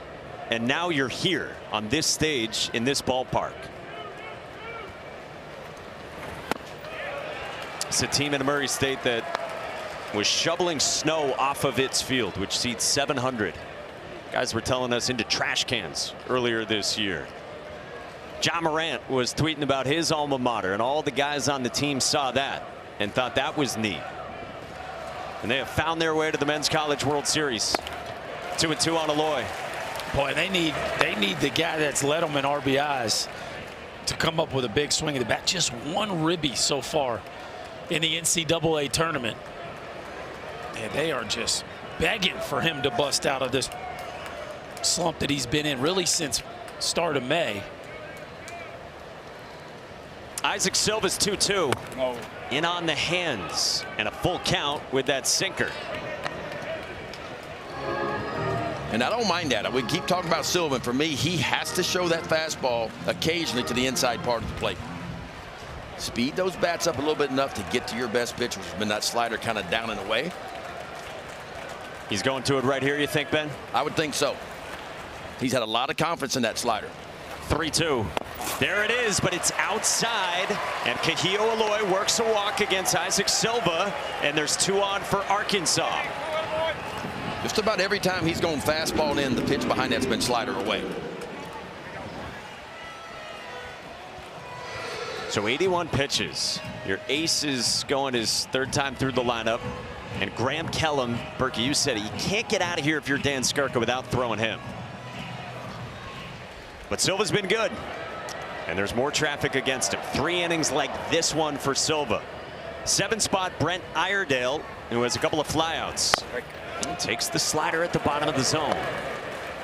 You talked about it, Ben. He's been walking that tightrope. The Razorbacks have been putting traffic out there. They're just, somebody's hunting that one big swing that gives Gage Wood a little bit of breathing room in this one. Yeah, they're hunting that mistake, and Silva just needs to stay down and see if he can create a ground ball right here.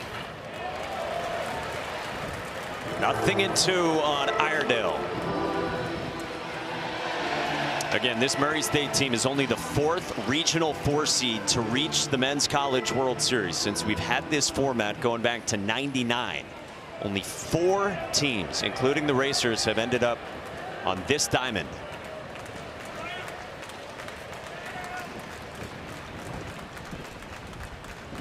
Oh-2 pitch. Iredale strikes out, and there's 2 away. Love that right there, huh? Wasn't all the way in, but it was inner 3rd, and he's thrown a lot of sliders in that situation. There's that 2-seamer, and he just rips it right to the inner 3rd, and you can see that swing's a little bit tardy on that. Tells me kind of sat up there looking off speed was Iredale. He gets that fastball right by him and a huge strikeout for Silva. And Silva has not blinked in the biggest moments of this ball game. You talk about just going right after Iredale right there. Senior experience. And you can tell, Berkey, he has got a slow heartbeat on the mound. Now Reese Robinette takes a strike at the bottom of the zone with the changeup. Robinette doubled and scored. He smoked it in the third inning, leading off at 106. And then he struck out looking on a changeup after he ran it full his next time against Silva. Cut and a miss, and it's 0-2. Kind of changing up what he's been doing a little bit. A lot of sliders when he got a hit early. Now he's kind of going back to the fastball a little bit. And his best bolts, 92, 93. He's throwing him right where he wants to throw him. Now he's got options here. No need to throw a strike here if you don't want to. I like that. 93 in the tank again. Because Robinette's had good swings, remember, on fastballs, a little bit elevated, and on the inner third of the plate. That's where you don't want to go with him. 2 on, 2 out in the 6th. Isaac Silva's 1-2. Is down. A good take on the change.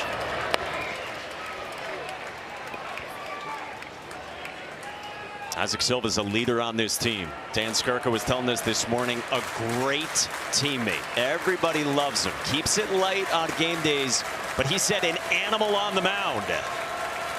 Silva's 2-2. Just misses, and the count's full. A couple of really good takes right there by Robinette.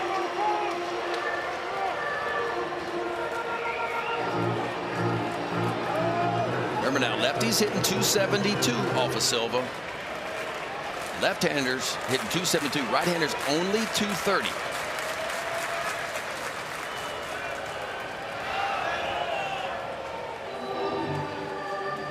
And some of the damage has come from lefties against Isaac Silva. Chuck Davalon, the RBI single in the third. We mentioned the Robinette double in that third inning as well. Now in the 6th. 2 on, 2 out in the 3-2. Check swing. Did he go? Yes, he did.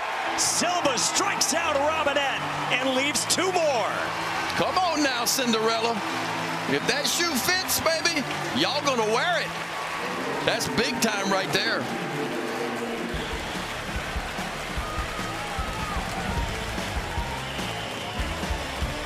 Murray State beat Duke in an epic in the Super Regionals in Durham, North Carolina, and then returned home to Murray, Kentucky on Tuesday and treated like kings. And what a ride this has been for Cinderella.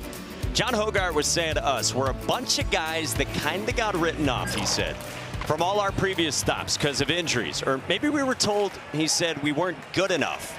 But they've made it here, and they got a 1-run ball game against number 3 Arkansas into the bottom of the 6th.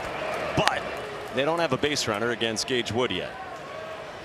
Well, as much as this feels like it's been the Gage Wood show and Arkansas's in command of the game. Comebacker stabbed by Wood on Dan Tocken. Wood's just one mistake away from being at a top ball game, and so it's all.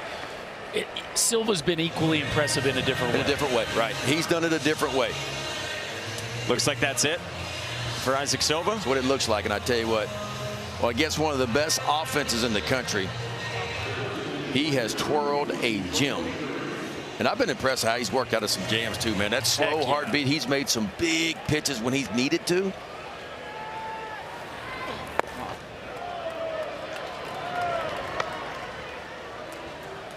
It is 16 up, 16 down for Wood, who only now is about to throw his 70th pitch to the DH in the 8th spot, Charlie Jury. Heater for a strike, still 97 from Wood. And it makes sense that Murray State will go to the pen. You're about to have the 4th time through for that Arkansas lineup. Most consecutive batters retired to start a game since '99 here in Omaha. Woods 1-1. Swing and a miss. It's not softening. The stuff is not lightening up. It's as angry as it's been all day right now. That's a good word for it. He is pitching angry, and that fastball is angry as it travels toward home plate. The 1-2. Swing and a miss again. A dozen strikeouts for Gage Wood. Man, this is crazy. Take a look at these last two pitches right here by Gage Wood. 12 strikeouts on the day. Just an elevated fastball. And again, watch where the swings are. The swings are going to be underneath the baseball. And when it has that kind of low release point and that kind of ride to it, that's where you're going to see the swings. So tough to get on top of that ball.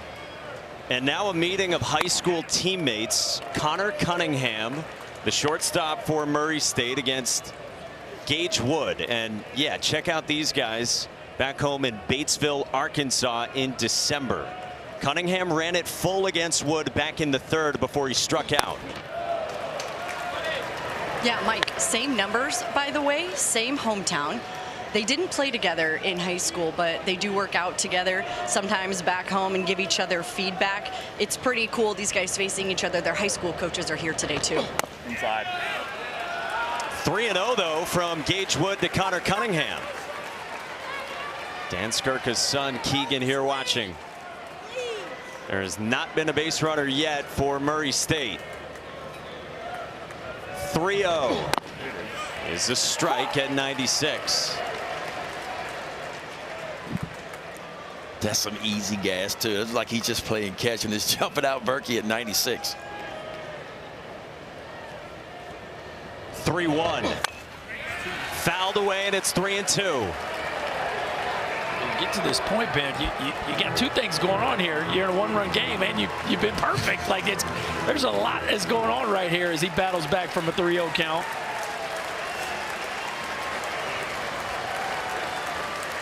Gage Wood's 3-2 to Cunningham. Swing and a miss! Absolutely electric! Are you kidding me? Down 3-0, all he does is come back and shove 3 consecutive fastballs to the upper part of the strike zone. And watch this right here. You don't think this kid is fired up? He said, come on, boys, get me a few more runs.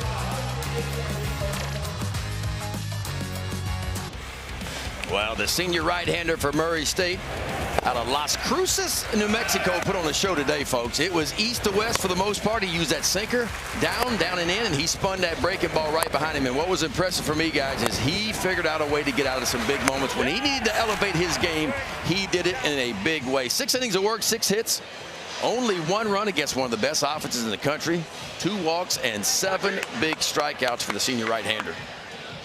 Again, for a program that before this run, guys, hadn't won an NCAA tournament game since 1979. And now here in Omaha. Take a ride into the ballpark with us. On the Eddie Cam, number 33. Camera 33. Our newest one and probably our favorite one. I like it. All right, here's the freshman with the unflappable heartbeat. Graham Kellum comes on to work, and this guy's been really good. Should say junior from the state of Indiana. How about the strikeout to walk ratio? How about 60 punch outs and only 43 innings of work with 13 walks to go with it? 9 saves. He is the best they have at the back end of this bullpen.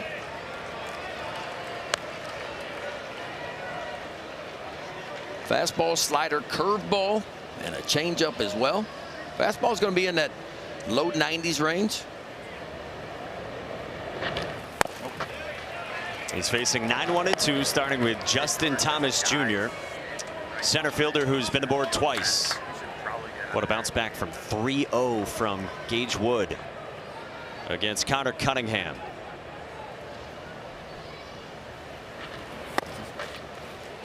That's a strike, 2-1. I mean, Wood has been disgusting. 13 strikeouts, the most in a game here in Omaha since Ty Floyd had 17 for LSU in the championship series against Florida in 23. Line drive into left field. That is a base hit again for Justin Thomas. Production out of the 9th spot, and the leadoff man's on as the lineup turns over. The Caboose gang, Justin Thomas Jr. has had a rough tournament until today. 3 for 3. It started with kind of a fortunate one off the pitcher, but since then has struck the ball well. A ground ball between short and third, and now the hardest hit of the day into left field. That'll put a smile to your face. And now Murray State's got to deal with the run game here of Arkansas, which has been way more active than we've seen. Yeah, 4 stolen bases. Aloy would have stole another one a couple different times, but we had some foul balls. But they are clearly playing a little different brand of ball on the bases today. Yeah, 4 bags. That ties a season high in the game already for Arkansas. Now we'll see if Graham Kellum's a little bit quicker to home plate.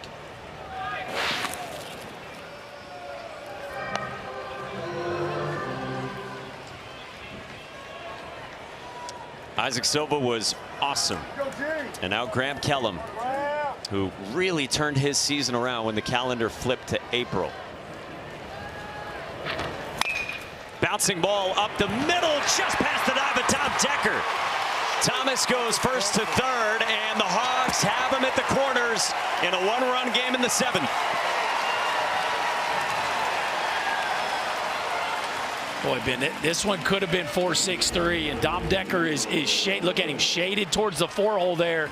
And traditionally, that ball right at the umpire is an all-day 4-6-3 when you're in double play depth. The modern game, they like to play a little more to the percentages and try to take away that 4-hole. And Charles Davalon's dad fired up to see the Hogs go first to third. Boy, just a game of inches right there. Yeah, Lucien Davalon loves it. On a second hit, 3rd time aboard for Davalon, and then no swing from Vahiba Aloy. And for Graham Kellum, this is about minimizing damage here. All right. 1's not bad. You give up 1, you can live with that. But you got to stay away from the crooked number.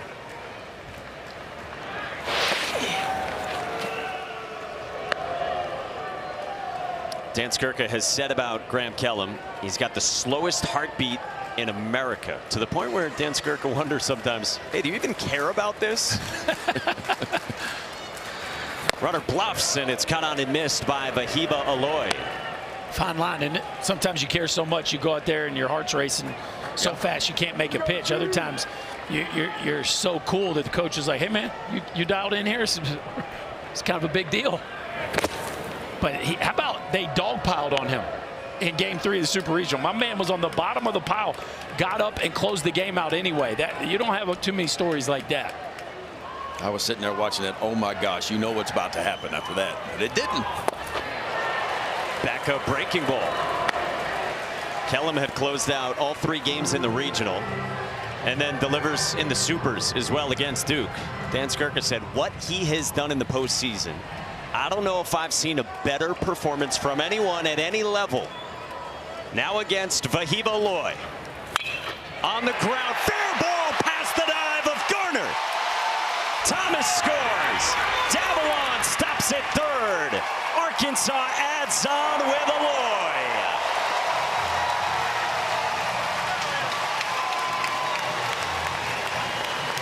Well, you could just feel it coming. The Hogs keep getting runners on base, and at some point, the dam was going to break. And you got to have your stars show up in the biggest moment. The SEC Player of the Year recognizes the hump in that breaking ball, lets it travel just long enough to squeak it down the 3rd base line, and an extra base hit at the biggest of moments. And Arkansas tacks on another and set up for a few more. Yeah, they had their opportunities, Arkansas. They are only 2 for 10 runners in scoring position going into that inning right there. But that's a big knock with a runner in scoring position. Plates another one. No. And now Logan Maxwell with the infield in for Murray State. Single, double off Graham Kellum for the Razorbacks to begin this 7th. Again, this is an elimination game in Omaha. Winner plays tomorrow night against whoever loses tonight between LSU and UCLA.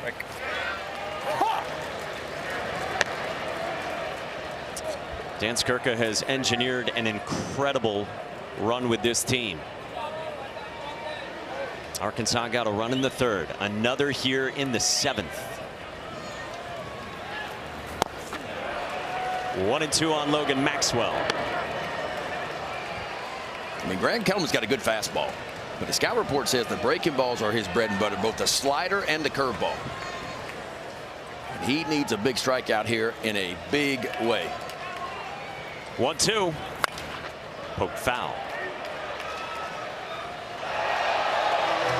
It's a run for Murray State that almost didn't even get off the ground. Game 1 of the conference tournament, they were down 13-7.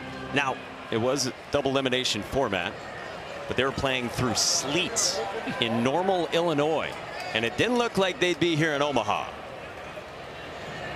1-2 again. Pulled off the end of the bat into right. Dustin Mercer reaches out, can't make the catch. Davalon scores, and it's 3-0 Razorbacks.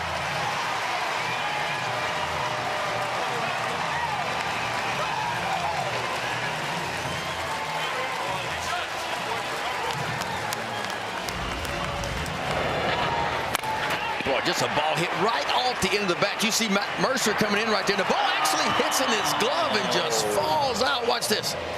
I mean, it's in there, and somehow when he touches the ground, it just pops out. The ground caused the fumble there, Ben. The ground caused the fumble. You got to finish the catch. Man, that's a tough break for the Racers.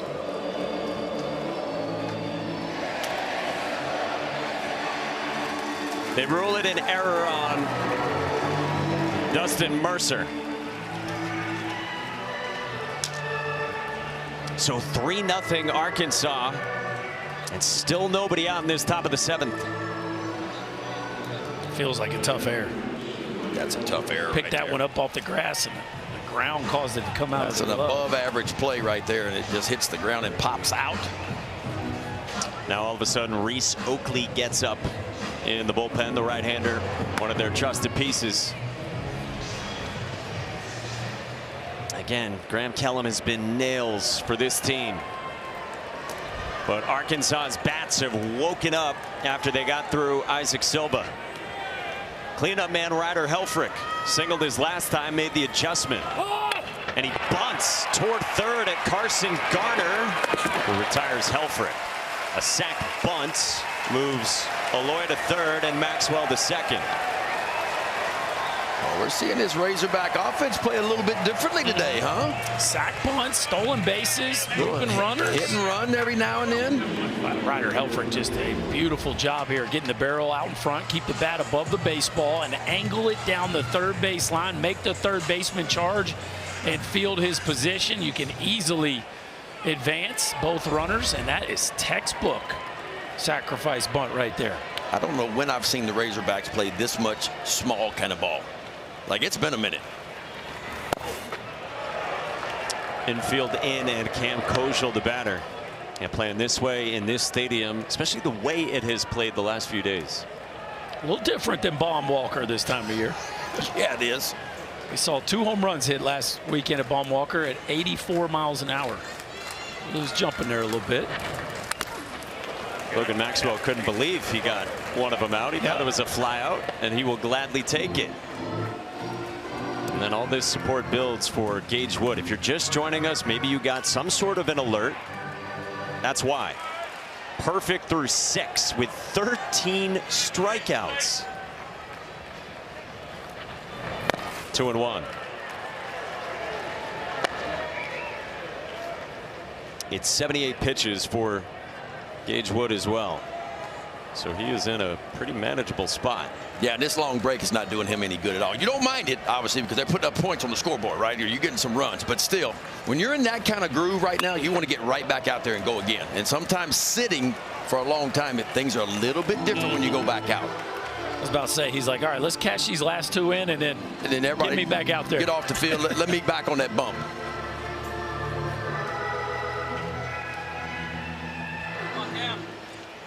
He's kind of out there on an island by himself. Nobody wants. Berkey, you were probably around some guys in the big leagues, had some games going. You kind of stayed away from them, didn't you? That's right. Don't even pat him on the backside. Just leave him alone. What was the Rocket like? Oh, he had his Rocket little tunnel. He had his whole setup. That was the Rocket tunnel. That's right. Leave him alone for sure. He's changing uniforms, bananas, Powerades. Doing a few push-ups and sit-ups while he's in there waiting. 3-2 locks up Cam Kojal. Fastball at the bottom of the zone, and a big strikeout for Graham Kellum, and there's 2 down. Huge. Little front door sinker, it looked like. One of my favorite pitches in baseball right there. If you've got a two-seam fastball and you can, as a right-hander, you can start it in off the plate to a left-hander and just kind of leak it back over. Most of the time, it is money. So second and third, 2 outs now in the 7th. 3-0 Arkansas. And here's the 6-hitter, Kahio Aloy. First team All-SEC, and that is called a strike to the sophomore from Hawaii. Strikeout, flyout, walk for Kahio.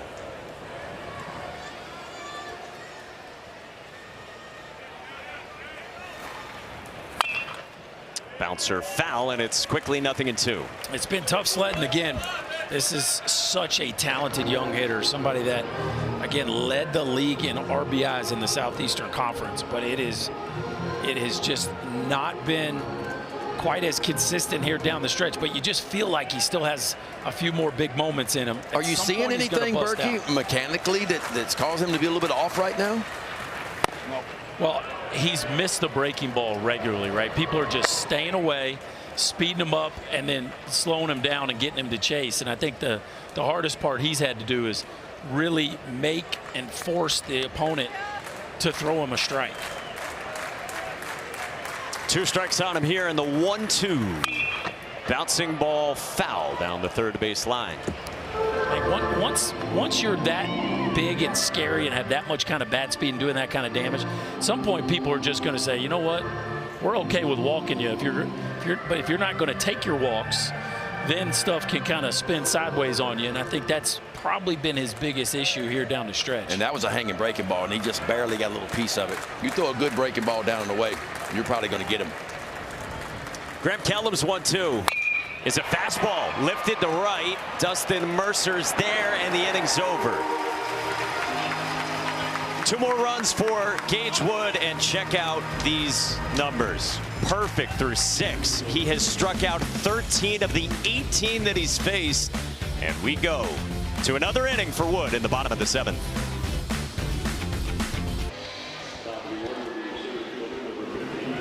Something special has been unfolding here at Charles Schwab Field as we come out of the stretch into the bottom of the 7th at the Men's College World Series. Win or go home. You got Arkansas, powerhouse program, superstars all over the place, talent and depth against Cinderella, a regional 4 seed in Murray State. Gage Wood is not allowed a base runner, and now he's up 3-0. This pitch is lifted in the air to left by John Hogart toward the corner, and that is foul from the Murray State leadoff man. Longest perfect game bid in a Men's College World Series game since at least 1999. It's as far back as play-by-play data is available. Hogart has a flyout to right and a strikeout on a heater out. Well, this is the guy, right? This is the guy that's been coming up with big swings all postseason, really all season long for the Racers. I feel like if it's going to happen, Hogart's going to be the guy. He had 3 hits Saturday and has 22 home runs.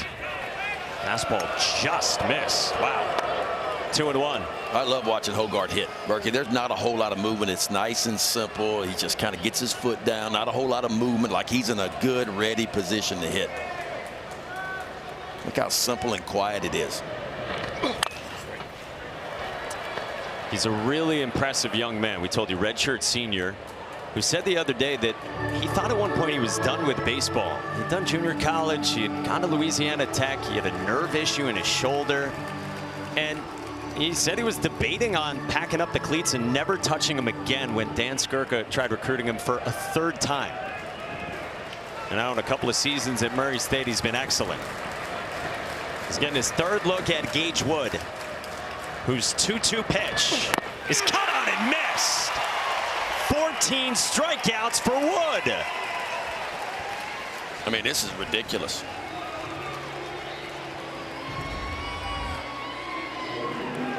I mean, it's just like, here's my best, see if you can hit it. And nobody's been able to do it so far. It just keeps living right there at the top of the ladder. Look, and he's not losing anything either. I mean, it's still 97 he's pumping in there. 84 pitches in, he's not lost a thing. Dustin Mercer has punched out twice on a curveball and on a fastball. That just misses with a breaking ball to Mercer. Most strikeouts in a 9-inning Men's College World Series game ever is 17. That was back in 1972 by Ed Bain. Yeah, Ed Bain was pretty good. And Ty Floyd struck out how many? 17. 17. Or was it 16? I know it was a bunch of them. It had a teen in it. I know that. You say ish. Yeah. That was 17 and went extra innings. That's right. Just up and away at 98. 2-2 on the 87th pitch. He's got 98. It's already an Arkansas record for strikeouts in a Men's College World Series game. Program record in any game is 17. That's fouled away. Good fight from Mercer. Yeah, I'm not sure where Gage Wood was projected in the MLB draft, but wherever it was, it's going up a notch or two today. Well, most people have had him in the top 30 pick, like clearly a first-round pick. You got some people scrambling to change those projections right now, I'd say. Mercer bounces it to short at Vahiva Alore on target, and there's 2 down in the 7th. There you go, Gage. Let your infield play a little bit more democratic.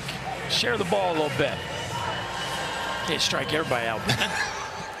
The last time he made someone else defensively make a play was the 2nd inning. He had handled 2 comebackers across the 5th and 6th. That's what I'm saying, man. Let your shortstop touch it every once in a while. I mean, if you look at the stat book, Arkansas has the best fielding percentage in the entire country. For what I let the boys play a little bit. That's right. That's right.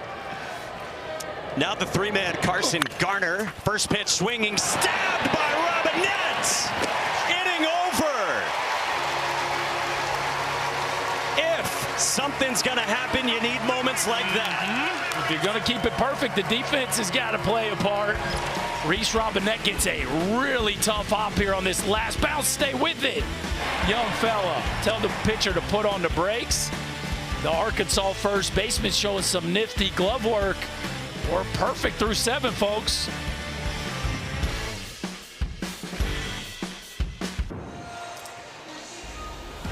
Welcome back to the NCAA Men's College World Series presented by Capital One.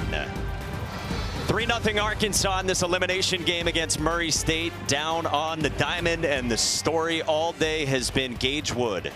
Perfect through 7 with 14 strikeouts on 90 pitches.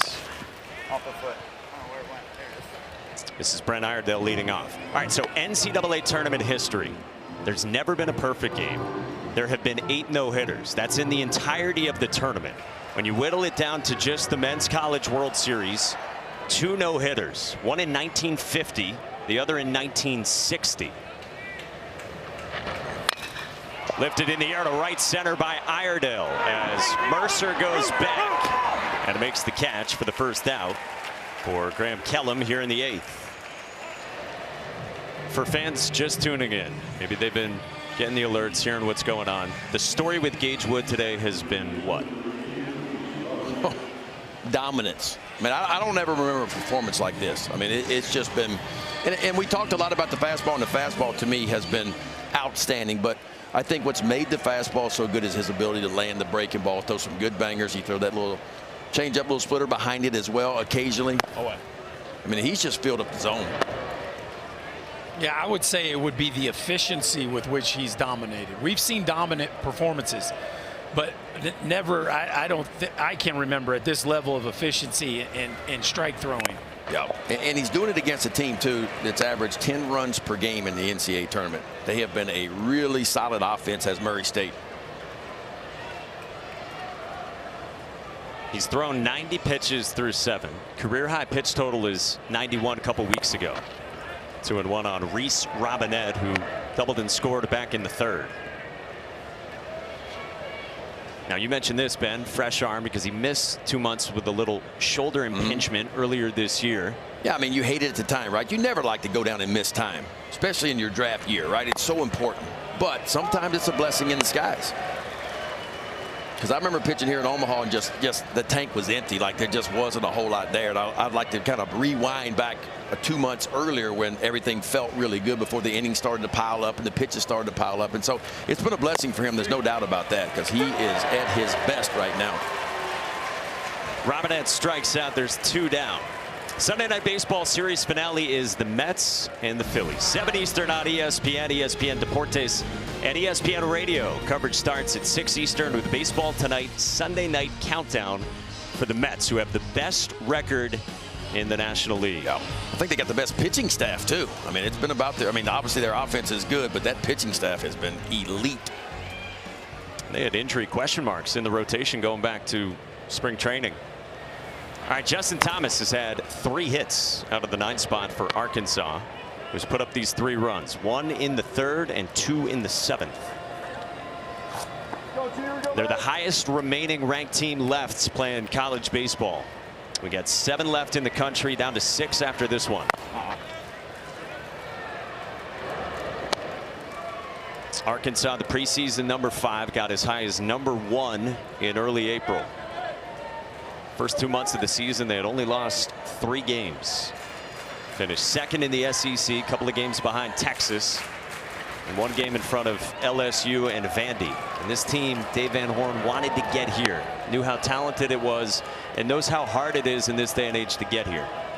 Yeah, Dave Van Horn told us this morning, maybe the most, and that's a mouthful, but he said maybe the most talented team I've ever had.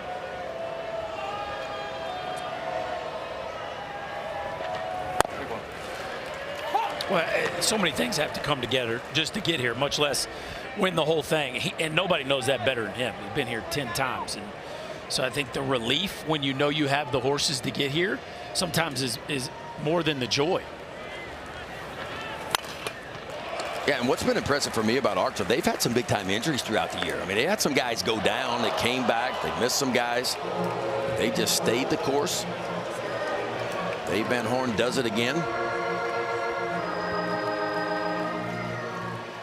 And everyone's steering clear of Gage Wood.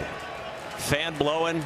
Had a blister on his left foot earlier, but that has not slowed him down at all. Kellum's 3-2. Thomas lines it over second into right center field. And how about a 4-hit day for Justin Thomas out of the 9th spot? JT Jr. having himself a ball game. Man, and it's been special there.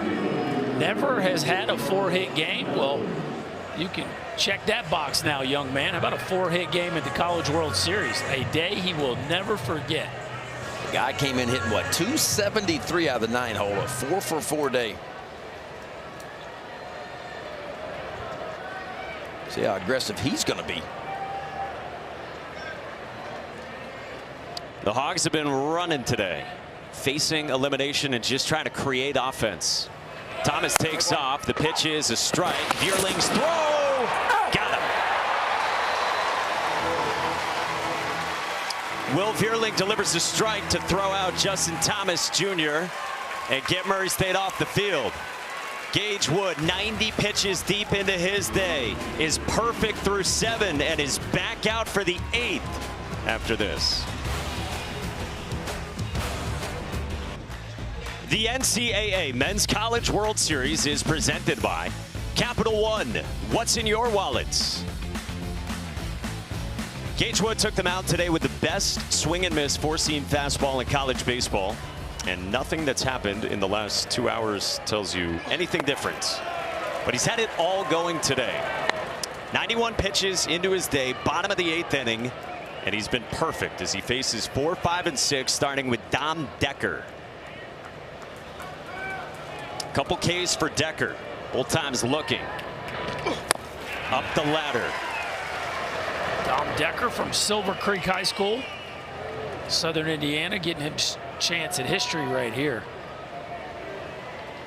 Decker's teammates call him Tony Gwynn for just putting the ball in play. Away.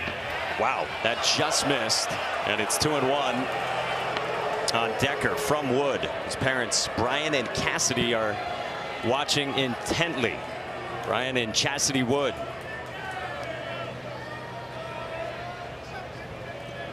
I bet they hadn't changed seats yet.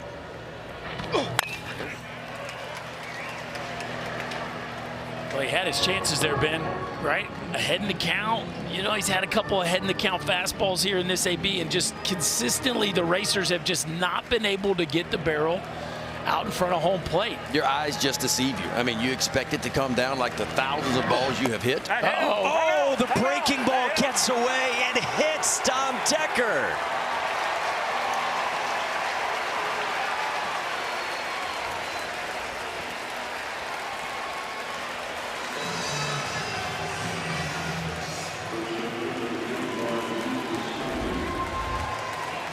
First one of the day, just yanks a breaking ball. Great job by Decker. Hold your ground there. Don't you dare move that back foot. Mom and kid, she cannot believe it. That breaking ball had a little bit different shape. Most of them been kind of going down. That ball, see, that's a tradition. That's the one he's been throwing right there. It's more of a downer. That one had a lot of right to left in it, so it just had a little bit different shape, and that's what ended up costing Wood. Because he kind of started in the same place he's been starting the other one. That one just kind of moved more to the left. This is Luke Mastoni, the only racer who hasn't struck out. And he lines this one foul. 6 Murray State batters have struck out twice. Mastoni is grounded to second and grounded back to Wood in the 5th. And if you're Gage Wood, you got to lock right back in here. I mean, it's not like it's 9-0. It's 3-0. Tie and run on the deck circle. You can't let this snowball at all. Lock back in. Continue to do what you've been doing. This one popped up right behind home plate for Ryder Helfrich to make the catch for out number 1.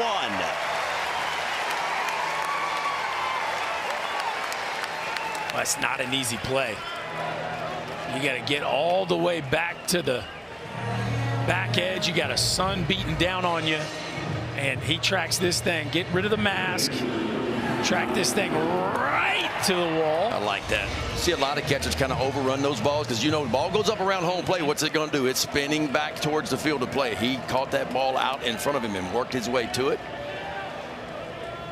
Now Will Vierling, who's had the hardest contact off of Wood with a fly out to right all the way back in the 2nd inning. Came off Vierling's bat at 102 miles an hour. This will be the 100th pitch, the most in the career of Gage Wood. And an 0-1. Cut out and missed, and it's 0-2, and he's still got 97.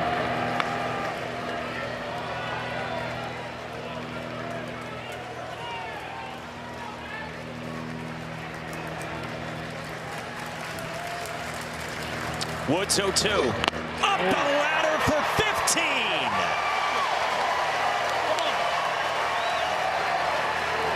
He's strutting around, isn't he? And why not?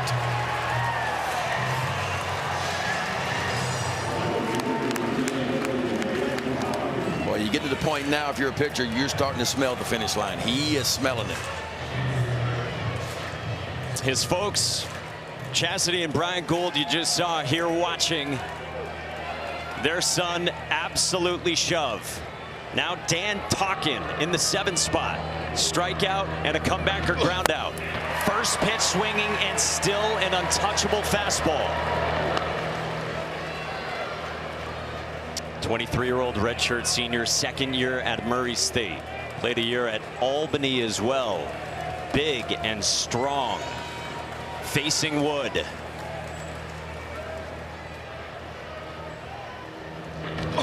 Cut and a miss, and it's 0-2. And he shook twice to get to that fastball. He wanted the old number 1 right there. I'm telling you, he is feeling it, and he is smelling that finish line.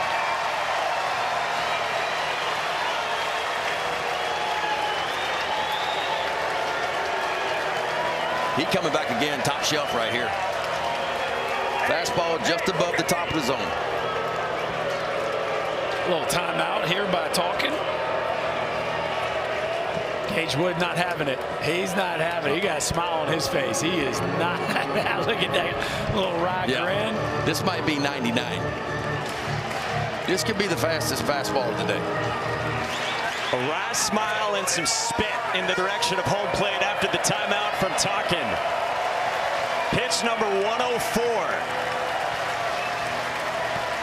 In the 8th inning from Gage Wood. The 0-2. Fouled back by Talkin, and it was 98. He took a peek at the scoreboard there too, Ben. I think he wanted to know how hard he let that one go. A little extra gather at the top of the mound. He wanted that ball just about 6 inches higher than that. If he gets it up just a little bit more than that, it's a swing and a miss. Gage Wood's 0-2. Sweet 16!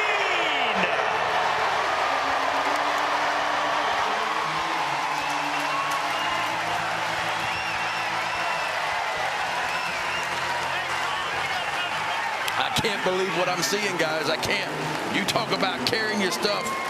A big-time punch-out looking, and Gage Wood's got that chest sticking out right now.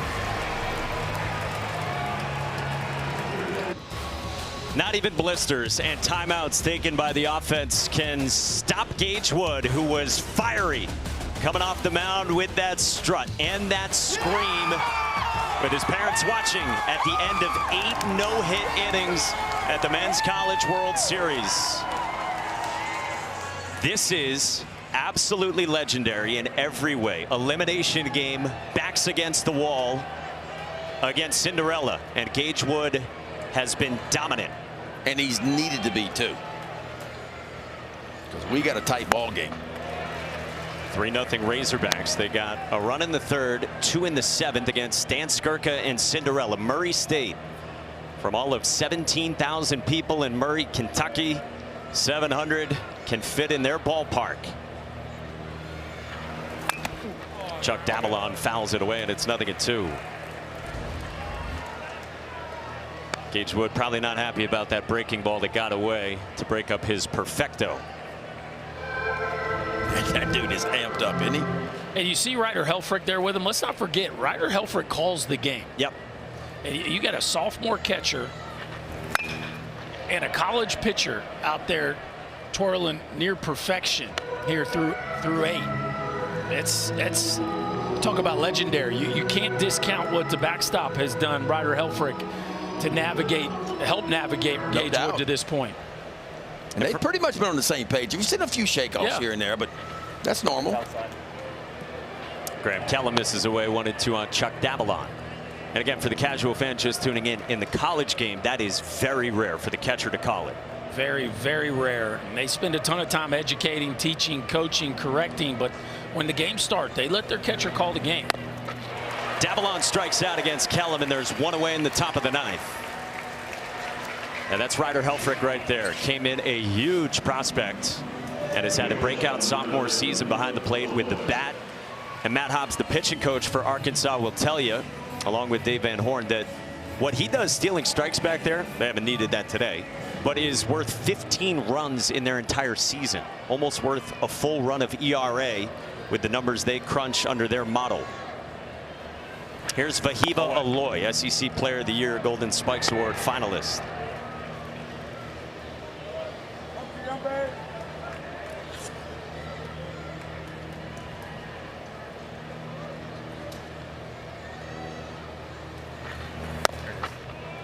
This was a 1-0 game into the 7th.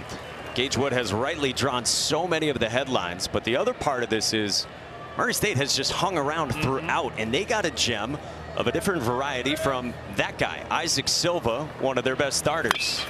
On the ground to short at Connor Cunningham, who stays down. 2 down.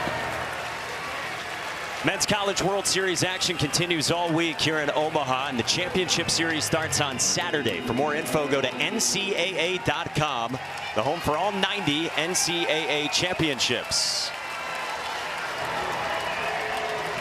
Yeah, remember Murray State got down, what, 6-0 to UCLA, and came back and made a game out of it, had a chance at the end. Neat moment here for Kendall Diggs. He came on to run in the 7th for Logan Maxwell in the 3 spot. He's been playing right field, and now he bats for the first time. A guy who's been around a while, arrived as a big recruit, has battled injury, and bats here in the top of the 9th. While Gage Wood waits. They'll have 8, 9, and 1 for Murray State.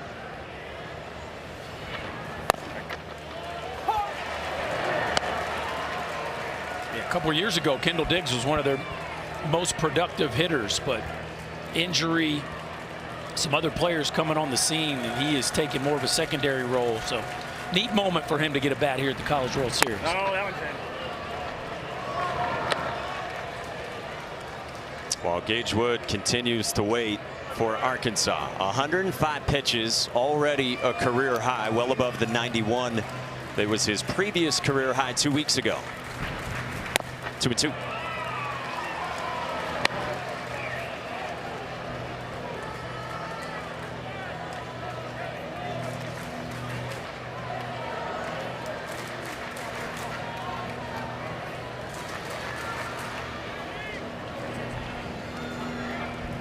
Graham Kellum deals. Swing and a miss. Strikes out 2 in a 1-2-3 top of the 9th, but all eyes are on this man. The junior from the state of Arkansas, Gage Wood, has been spectacular. 3 outs away from only the 3rd no-hitter in Men's College World Series history.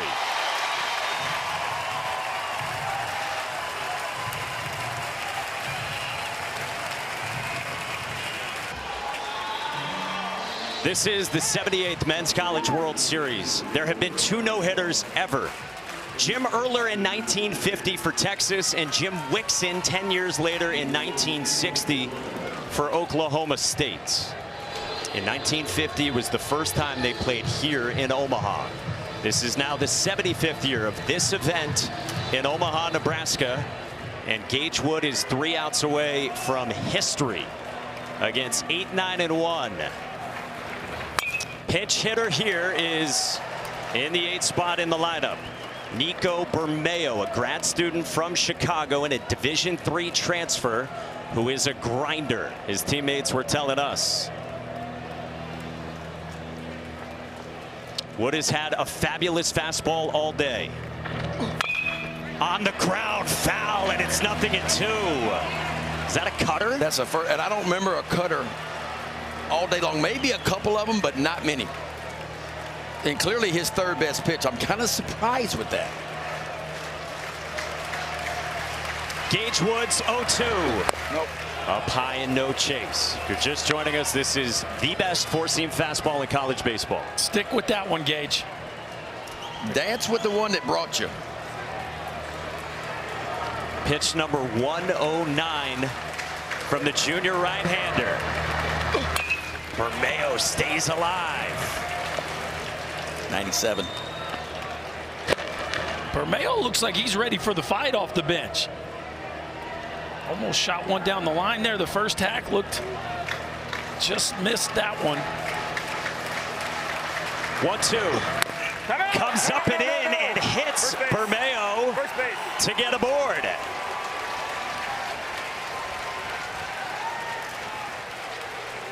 So 2 hit batters the last 2 innings to the leadoff men, and now we're going to get the umpires to come together here. Well, Ryder Helfrich for Arkansas, the catcher, thought that Bermeo may have stuck his elbow out there.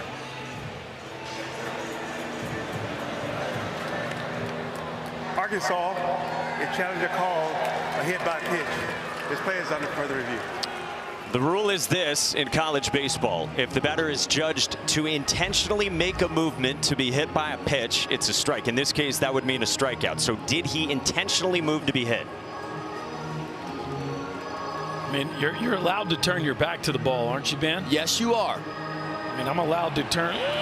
But you see that last move right there? He definitely turned. I'm okay with that, but watch the last move. Man, that's a tough one. That's a tough one right there. Ball's inside the batter's box, and he's turning his back.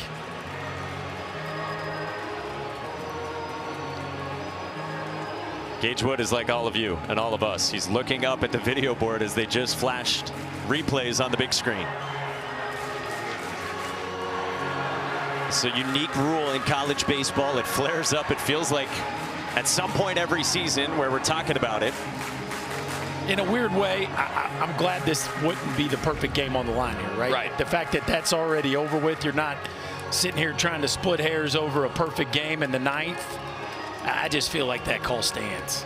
Yeah, I agree. I don't know if there is enough there to overturn that. It's probably one where however it gets called on the field is how it ends up. I agree.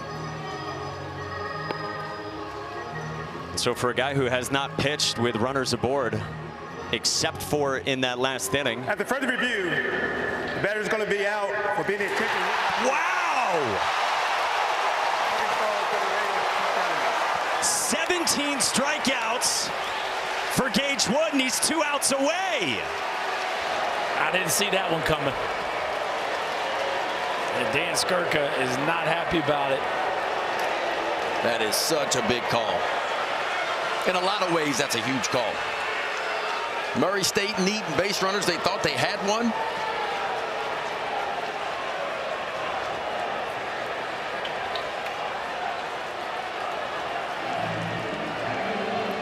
Again, if you're just joining us, super significant, not just to Gage Wood, but to Murray State's Cinderella season. This is an elimination game, double elimination format at the Men's College World Series. Loser of this one goes home and packs up. And Dan Skirka has captivated the baseball world the last few weeks, engineering a 4-seed out of a regional in Murray State through a regional on the big stage against the likes of Ole Miss, against Duke in a super, and now here against maybe the most talented team in the country and a first-round pick for sure in Gage Wood. Wow. And now Gage Wood is going to face a guy he knows very well in Connor Cunningham. Same town, same high school, couple of years apart. First pitch, a strike at the top of the zone. Cunningham ran it full in the third against Wood before he struck out on a heater up. Struck out on a heater up as well in the sixth. Breaking ball's been a little wobbly here lately, Ben. Not quite as sharp.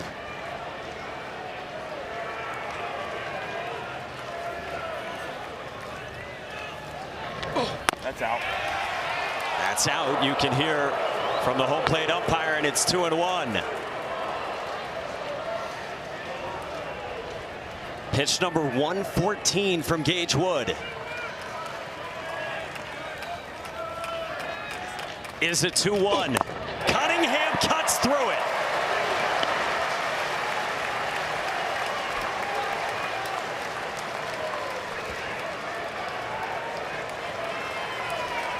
The shift on. Ahead of the 2-2 to Connor Cunningham. From Gage Wood.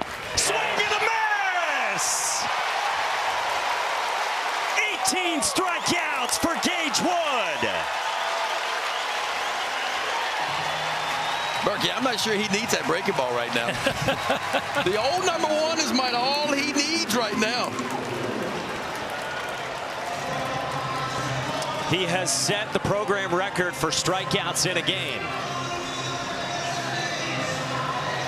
Now back to the top. He will face Murray State's best and its leader in John Hogart, the 5th-year senior. Up high, ball 1.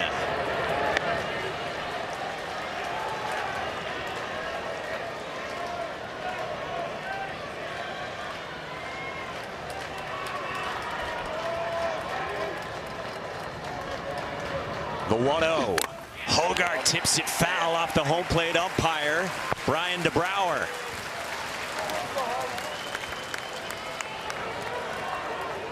Chastity and Brian Gould here watching their son, Gage Wood.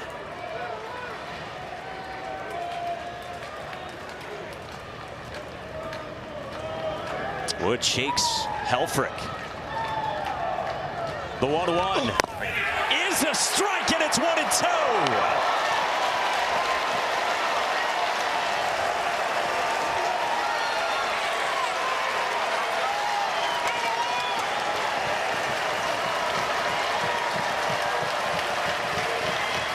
The 1-2. Swing and a miss! Greatness from Gage! A no-hitter!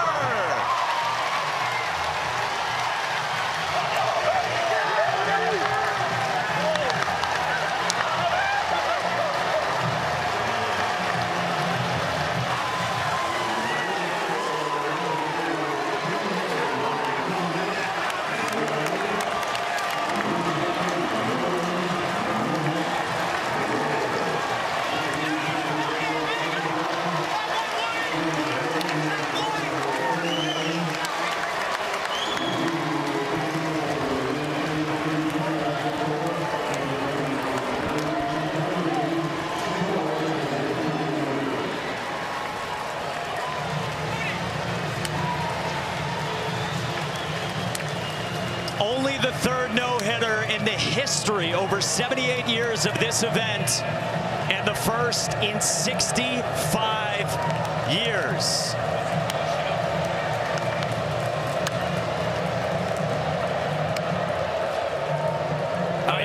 I don't know what to say. I've never seen anything like that before. Not here at the College World Series. I mean, it was dominant from the very first pitch. We knew it was special. The first pitch came out of his hand. And I felt like he did it pretty much with the fastball the last couple of things. As you mentioned, Berkey, the curveball really wasn't there. But are you kidding me? 19 strikeouts, 119 pitches on the day, and a no-hitter for Gage Wood.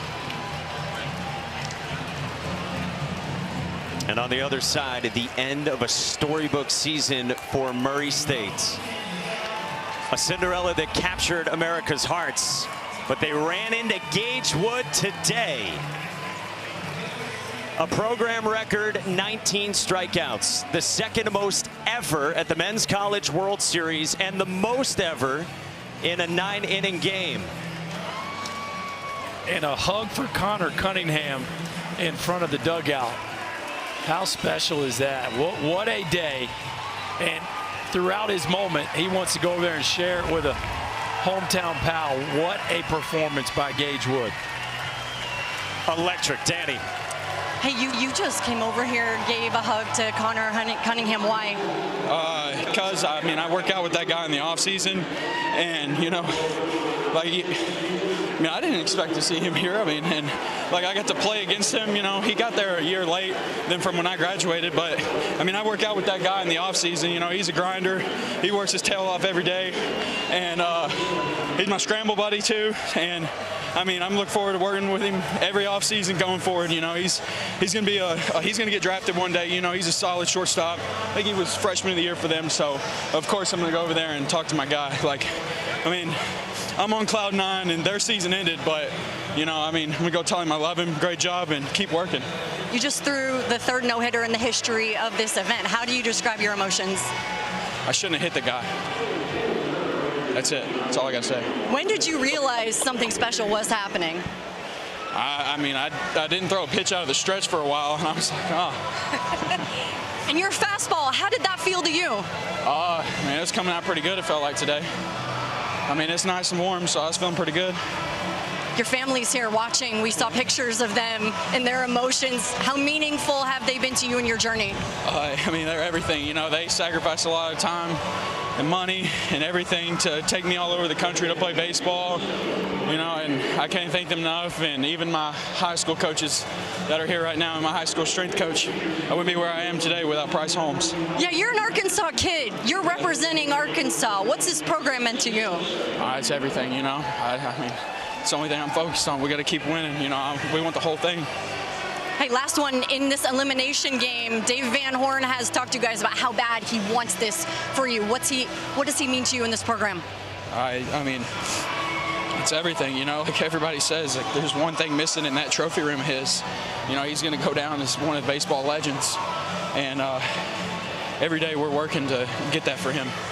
Congratulations. We're going to give up quick. Congratulations. Thank you. Guys. Danny, I shouldn't have hit the guy. That's what's on his mind after the third no-hitter ever at this event. A 2-2 breaking ball. The only thing that stood in the way from perfection, but man, that was the stuff of legend from Gage Wood. And in his moment, all he wants to do is shine the light on a opponent, somebody from his hometown. I mean, he spent 30 seconds giving Connor Cunningham's resume, and he didn't really care to speak about his own performance. So cool. That is so cool, man. You what know, a moment. And what's lost in all this, too, is the fact that Arkansas's got to come back and win a lot of ball games. They need to save as many bullets as they could. And the kid, not only does he throw a no-hitter, not only do they win the ball game, but he is the only pitcher. He starts, he finishes what he started, and he saves some bullets in that Arkansas bullpen. And so the Razorback folks, look out. Simply unreal. They want a speech from Gage Wood.